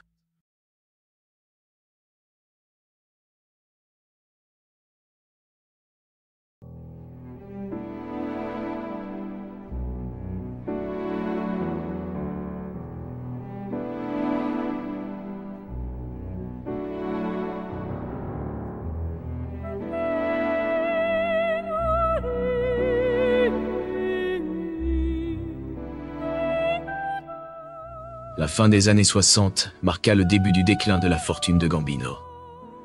En 1969, John Gotti, un associé de Gambino, et son frère Gene furent surpris en train de détourner un camion de fret à l'aéroport John F. Kennedy. Bien que cet incident n'ait pas eu d'impact immédiat sur les affaires de la famille, il attira néanmoins une attention indésirable sur le parrain. Un an plus tard, Carlo se retrouva une nouvelle fois sous les projecteurs. Le boss fut inculpé pour avoir orchestré un braquage à main armée, mais Carlo et son avocat réussirent à obtenir des reports successifs. Pourtant, la loi n'était pas la seule source d'inquiétude pour lui. Sa femme Catherine avait été diagnostiquée d'un cancer, et en 1971, elle succomba à la maladie. Les ennuis de Carlo ne s'arrêtaient pas là. Frustré par les retards dans l'affaire du braquage, le gouvernement fit pression pour expulser Gambino en Sicile en tant qu'étranger illégal. À chaque fois qu'il était sur le point d'être renvoyé, les problèmes cardiaques de Carlo s'aggravaient de manière opportune. Lorsque les médecins donnèrent enfin leur feu vert aux autorités fédérales, les contacts de Gambino intervinrent pour sauver la situation. Prêts à procéder à son expulsion, les hommes de Gambino virent soudain leur plan contrecarré par une décision inattendue. Un accord fut conclu avec 2 membres influents du Congrès, qui recevraient $1000 par mois à vie si Gambino était autorisé à rester. Ainsi, Carlo fut finalement autorisé à demeurer sur le sol américain. Cependant, les années avaient fini par le rattraper. À mesure que son cœur s'affaiblissait, il devenait de plus en plus fragile. Le 15 octobre 1976, Carlo est décédé d'une crise cardiaque alors qu'il regardait un match des New York Yankees dans sa maison d'été sur Long Island. Carlo Gambino a dirigé avec succès la famille du crime pendant 20 ans et a légué une dynastie criminelle qui le survivrait de loin, le tout sans avoir passé un seul jour en prison. Ses funérailles furent un véritable spectacle, attirant des personnes en deuil de tout New York et de l'ensemble du pays. Des milliers de personnes se pressaient pour lui rendre hommage, témoignant de la légende qu'il était. Suite au décès du boss Carlo Gambino, des conflits éclatèrent au sein de la famille du crime. Des conflits qu'il avait lui-même contribué à engendrer. Juste avant de rendre son dernier souffle, Carlo avait choisi un successeur. En prenant cette décision, il déclencha une chaîne d'événements qui finit par précipiter la chute de la famille. Les fils de Carlo n'étaient pas envisagés pour la succession, aucun d'entre eux n'occupant une position suffisamment élevée au sein de la famille. Mais, pour Carlo, les liens de sang demeuraient primordiaux, alors il choisit son cousin germain, qui était aussi son beau-frère, Paul Castellano. Big Polly, comme on l'appelait, se distinguait davantage comme un homme d'affaires que comme un simple gangster de rue. C'était un homme de main, il n'avait tué personne et il n'avait jamais été usurier. Mais Paul était de la famille. Un demi-siècle auparavant, le puissant clan Castellano en Sicile avait aidé Carlo à s'implanter dans le milieu criminel de New York. Maintenant, Carlo avait montré sa gratitude, mais il avait choisi le mauvais homme. Et voilà, j'espère que vous avez apprécié la vidéo. Si c'est le cas, n'oubliez pas de laisser un like et de vous abonner pour ne rien manquer de mes prochaines vidéos.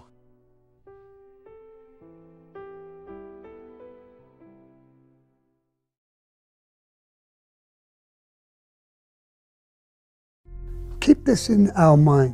Keep this in the back of your head, bro. Something wrong with this guy. Who would sit there and fantasize about killing 20 or 30 old people, bro, who are doing nothing? This guy crossed the line. He's killed so many people. I think he's becoming a serial killer. Le 10 janvier 1983, un membre de la famille criminelle Gambino de New York se rend à la maison de Patty Testa, un membre important du réseau de vol de voitures des Gambino et un associé de l'homme en question. Il se dirige vers la maison avec un manteau en cuir, un fusil à pompe dissimulé sous son manteau. Il entre dans la maison et n'est plus jamais vu. Le lendemain, il ne se présente pas à l'anniversaire de sa fille, ce qui suscite des inquiétudes. 10 jours plus tard, il est retrouvé abattu, gelé et mort dans le coffre de sa berline.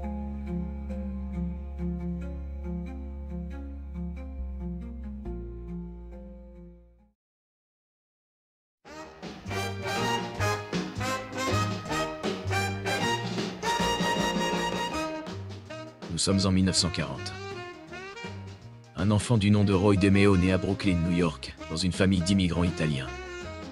Il est l'un des 5 enfants, bien que son frère aîné décède durant la guerre de Corée. DeMeo obtient son diplôme de lycée en 1959, où il commence à mener une petite activité de prêteur sur gage. Cependant, il débute également un apprentissage dans une épicerie au département de la boucherie, à l'âge de 15 ans. Cela deviendra important plus tard. À l'âge de 19 ans, il perd son père et sa mère retourne en Italie avec son plus jeune frère. Il a désormais la liberté totale de faire ce qu'il veut. Par conséquent, il commence sa carrière criminelle en travaillant pour la famille Lucchese de New York. Plus précisément, il s'engage avec une branche spécifique de cette famille connue sous le nom de faction de Flatland Canarsie, étant donné qu'il vivait à Flatlands. Il était principalement impliqué dans le vol de voitures. Cependant, en 1966, ses perspectives évoluent de manière significative lorsqu'un homme du nom d'Anthony Gaggi, un soldat de la famille Gambino, le contacte. Il offrit à DeMeo plus d'argent et un meilleur poste dans l'ensemble, ce qu'il accepta évidemment. Il ne se contenta pas de continuer à gagner plus d'argent grâce à ses activités de prêteur sur gage, mais il augmenta également ses profits grâce au vol de voitures, bénéficiant désormais d'une équipe de jeunes hommes partageant les mêmes idées pour l'aider. En 1966, il rencontre un jeune homme juif du nom de Chris Rosenberg, alors qu'il vend de la marijuana dans une station-service locale. Il était de 9 ans plus jeune que DeMeo, devenant ainsi une sorte de mentor pour lui. Roy prêtait de l'argent à son nouvel ami pour qu'il puisse vendre plus de drogue. Et en 1972, Rosenberg présente ses amis à DeMeo, formant ainsi une petite équipe de voleurs de voitures et de trafiquants de drogue. Plus tard, 2 autres hommes rejoindront l'équipe, Joey Testa et Anthony Center. Testa est né en 1955, l'un des 9 enfants d'une famille de classe ouvrière. Par contre, Center est né dans une famille de gangsters, son oncle Robert étant un associé de la famille Colombo. Rosenberg a d'abord engagé les 2 amis pour nettoyer sa Porsche, puis pour l'aider à voler des voitures. DeMeo, Rosenberg et les 2 compères deviendraient les membres principaux de ce qui était alors connu sous le nom de DeMeo Crew. En plus d'eux, il y avait Freddie Denome, un pilote de dragster professionnel basé à Brooklyn. Ensuite, il y avait Patty, le frère de Joey, et Richie, le frère de Freddie. Après Richie, il y avait Henry Borelli et le cousin de DeMeo, Joey Dracula Guglielmo. Ce dernier était un criminel condamné et une grande figure du milieu de l'industrie du film pour adultes. L'équipe de DeMeo comptait encore quelques autres personnes, bien que moins notables. En 1972, DeMeo a rejoint une coopérative de crédit en tant que membre du conseil d'administration, ce qui lui a donné la possibilité de blanchir facilement de l'argent. Entre-temps, il s'occupait à détourner des fonds de la coopérative pour développer ses activités de prêt à taux exorbitants. Afin d'échapper au radar des forces de l'ordre, il se fit inscrire comme membre de la SEC Sportswear Corporation, tout en disant à ses voisins et amis qu'il travaillait dans la construction et les voitures d'occasion. Son équipe devint également très compétente dans ce qu'elle faisait. Il parcourait les rues de New York à la recherche de voitures de luxe à voler. Lors d'une nuit donnée, l'équipe DeMeo pouvait voler entre 4 et 7 voitures, qu'il modifiait pour les rendre intraçables avant de les expédier vers les pays du Moyen-Orient. L'argent qu'il gagnait grâce aux voitures, à la drogue et aux prêts rendait ses patrons très heureux. Cependant, aussi doué en affaires que fut DeMeo, il devint connu pour quelque chose de bien plus sombre que les escroqueries et les vols.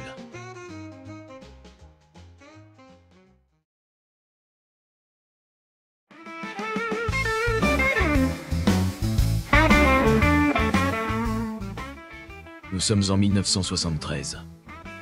La police défonce la porte d'une entreprise de traitement de films appartenant à Paul Rotenberg, le principal distributeur de films pour adultes illégaux dans tout New York. Après avoir appris que la police avait interrogé Rotenberg au sujet de ses chèques à DeMeo, Gaggi ordonne un contrat sur le cinéaste, et ce fut nul autre que DeMeo qui l'exécuta. 3 semaines après, DeMeo poursuivit Rotenberg dans une ruelle de Long Island et lui tira dessus avec un pistolet silencieux de calibre 38. Grâce à ses compétences en boucherie, DeMeo réussit à cacher le corps avec succès. Mais Rotenberg ne serait pas son seul contrat. Fin 1974, DeMeo entra en conflit avec Andrew Katz, le propriétaire d'un atelier de réparation automobile qui travaillait avec lui. Au début de 1975, Katz commença à dénoncer Rosenberg, le bras droit de DeMeo aux fédéraux. DeMeo apprit cette information par un membre de l'unité des crimes automobiles à sa solde. Il commença alors à planifier le meurtre de Katz. Roy ordonna à Borelli d'appeler une femme nommée Bebette Castell pour l'utiliser comme appât. Le 13 juin de cette année-là, Castell réussirait à attirer Katz dans son appartement, où des membres de l'équipe de DeMeo se cachaient. À son entrée, il fut enlevé et emmené au rayon boucherie d'un supermarché du Queens, où il fut poignardé à mort, découpé et compacté. Ils l'ont ensuite emballé et se sont débarrassés des preuves. 2 jours plus tard, le corps fut découvert et identifié, et un message avait été envoyé. Tout au long des années 1970, DeMeo et ses associés deviendront connus comme une équipe de tueurs expérimentés et impitoyables, maîtrisant le processus du meurtre et la disparition de leurs victimes. Toute personne qui devait disparaître rapidement était envoyée à DeMeo dans le principal repère de son gang, le Gemini Lounge. C'est ainsi que sa technique d'assassinat a été baptisée la méthode Gemini. Cette méthode était un processus en plusieurs étapes. Cela commençait par attirer la victime à son insu au Gemini Lounge à Brooklyn, puis à l'appartement à l'arrière du bâtiment. L'appartement, surnommé l'Hôtel de l'Horreur, appartenait à Dracula. Là, DeMeo s'approchait silencieusement de la victime et lui tirait dans l'arrière de la tête avec un pistolet silencieux. Un de ses complices enveloppait rapidement la blessure avec une serviette pour limiter l'écoulement de sang au minimum. Rosenberg redirigeait le flux sanguin en poignardant la victime au cœur, puis il drainait le sang de la victime dans une baignoire. Et vous pouvez imaginer ce qui se passait ensuite. Une fois l'opération terminée, les morceaux étaient jetés dans la décharge de Fountain Avenue où il était pratiquement impossible de les retrouver. Bien sûr, parfois le gang devait légèrement modifier ses méthodes. Si le meurtre était censé faire passer un message plutôt que de faire disparaître quelqu'un, il plaçait la victime à un endroit où elle pouvait être découverte par la police ou des passants. Dans l'ensemble, tout le processus était terrifiant. DeMeo est devenu tellement obsédé par le meurtre que d'autres soldats et capitaines eux-mêmes meurtriers ont commencé à le craindre.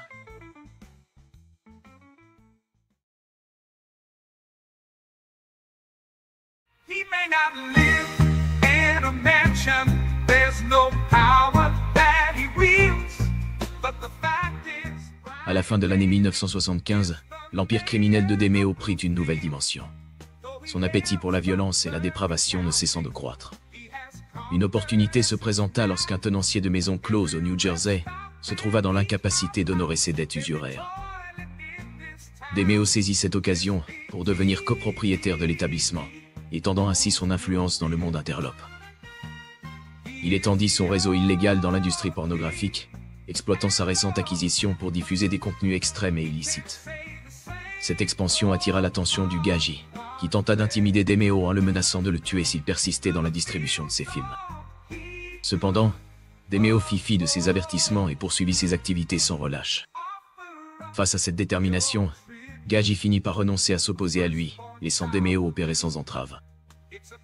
L'accord tacite entre DeMeo et la hiérarchie mafieuse reposait sur un principe simple. Tant que les profits affluaient, ses supérieurs fermaient les yeux sur ses méthodes, aussi dépravées fussent-elles.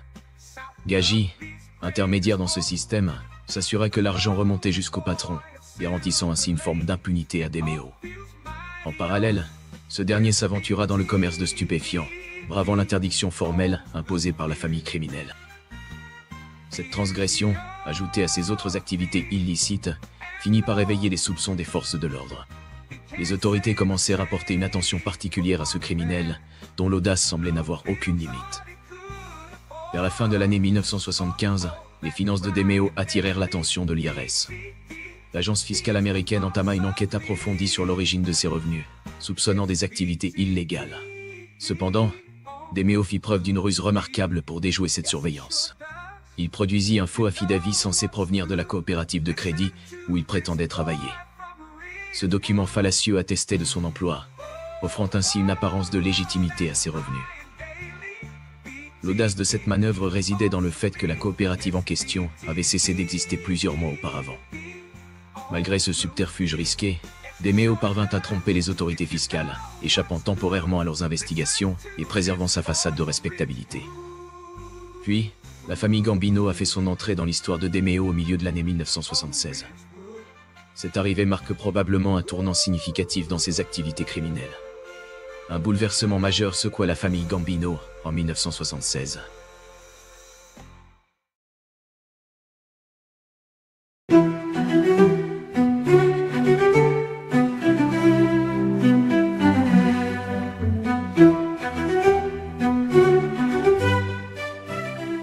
Carlo Gambino, qui dirigeait la famille depuis longtemps, succomba subitement à une crise cardiaque.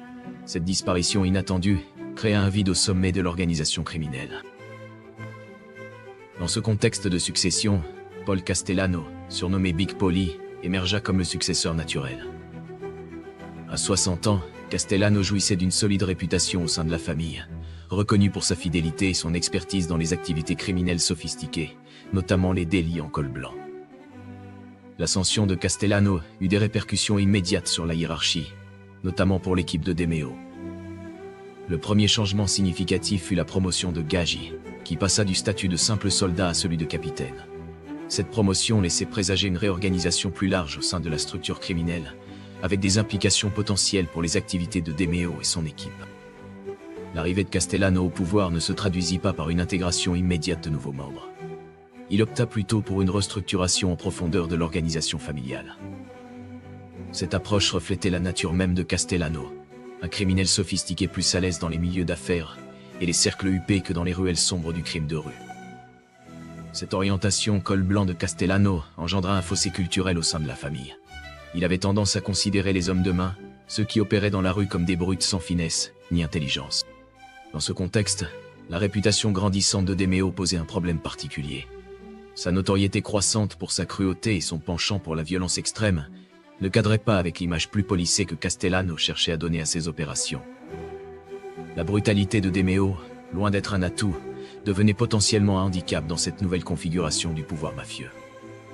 Se rendant compte en 1977 que sa consécration n'aurait pas lieu, DeMeo sombra dans le désespoir. Cette situation le conduisit à une initiative audacieuse. Il entreprit de rassembler les communautés italiennes et irlandaises.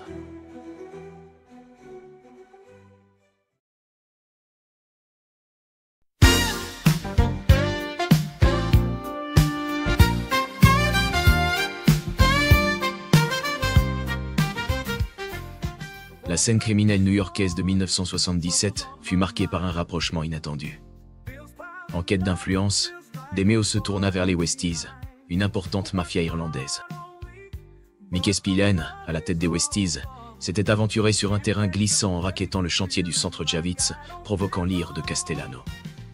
Cependant, lorsque Spillane disparut en 1977, James Coonan prit le contrôle de la mafia irlandaise de l'ouest de Manhattan, et DeMeo y vit une nouvelle opportunité d'affaires. Il convainquit Gaggi de s'unir avec les Westies, et après une réunion avec Coonan, Castellano parvint à un accord avec les Irlandais. Les Westies acceptèrent de devenir un bras fort des Gambino et de verser 10% de leurs bénéfices totaux.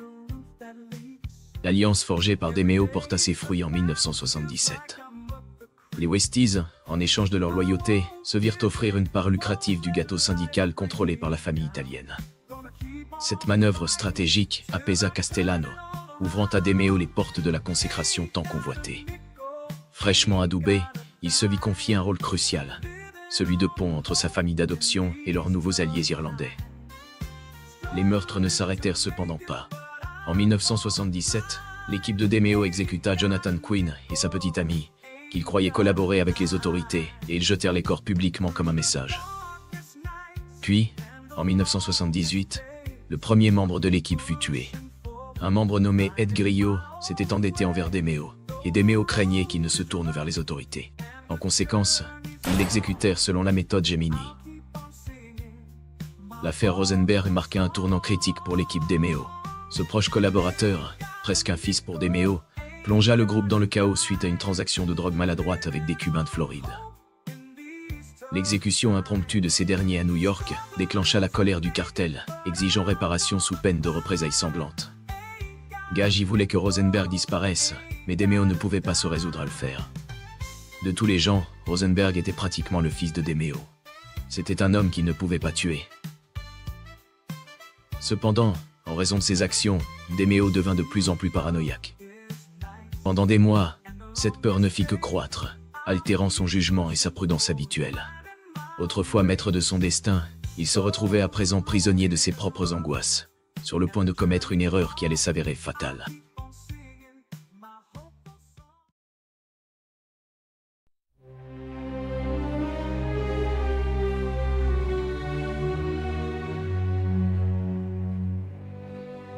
La descente aux enfers de DeMeo, amorcée par l'affaire Rosenberg, atteignit son paroxysme lors d'un après-midi de 1979.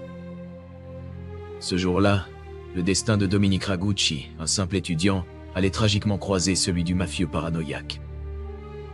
Ragucci, cherchant à financer ses études, parcourait le quartier en vendant des aspirateurs de porte-à-porte.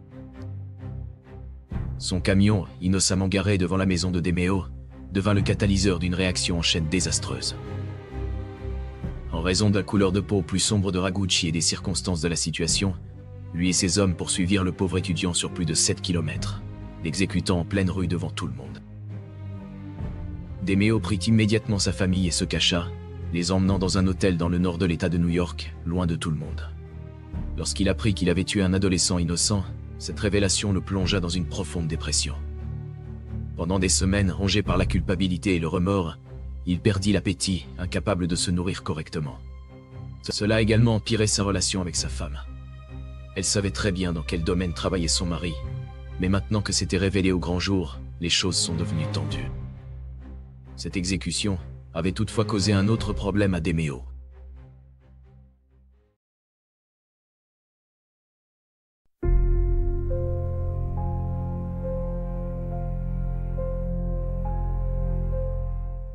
L'incident Ragucci fut la goutte d'eau qui fit déborder le vase pour Gaggi, le supérieur de DeMeo.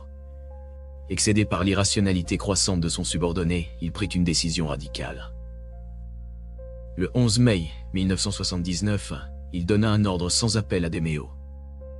Ce jour fatidique, Rosenberg fut attiré dans un piège au Gemini Lounge. DeMeo, espérant en finir rapidement, lui tira une balle dans la tête. Cependant, le destin en décida autrement. Lorsque Rosenberg montra des signes de vie, DeMeo se trouva paralysé, incapable d'achever l'homme qu'il considérait presque comme un fils.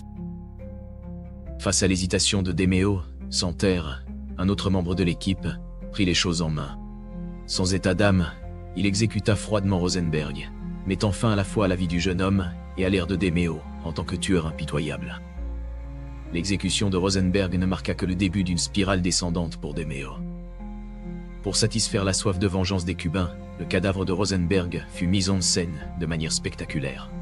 Son corps fut placé dans sa propre voiture, abandonné tel un trophée macabre destiné à faire la une des journaux, une fois découvert par les autorités. Cette exposition publique de son œuvre eut un impact dévastateur sur la psyché déjà fragile de DeMeo. Incapable de faire face aux conséquences de ses actes, il choisit la fuite. Il se retrancha dans la clandestinité, adoptant des déguisements élaborés pour échapper à la fois à ses ennemis et à ses propres démons.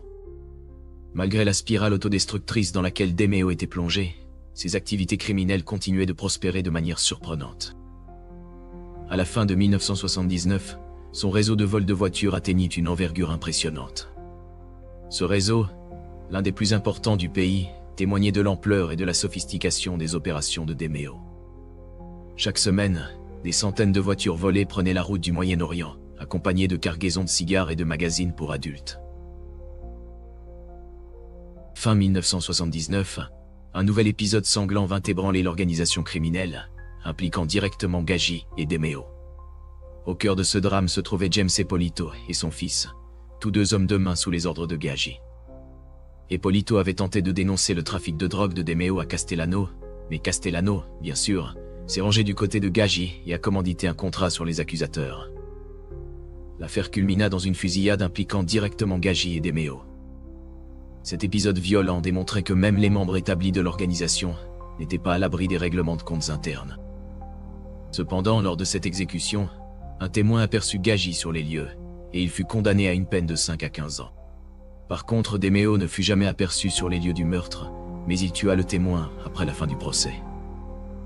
L'année 1981 marqua un tournant décisif dans la carrière criminelle de DeMeo. Le FBI, qui avait patiemment tissé sa toile, passa enfin à l'action.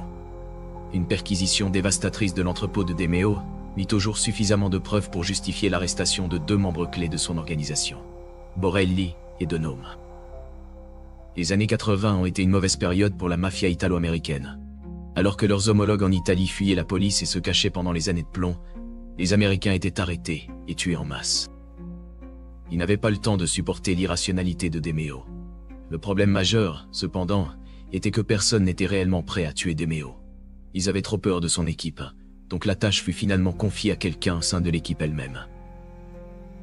DeMeo savait qu'il était un homme mort, et son fils Albert a noté qu'il devenait de plus en plus paranoïaque. Alors que sa vie touchait à sa fin, il commença à se promener avec un fusil à pompe dissimulé partout où il allait, et envisageait même de simuler sa mort.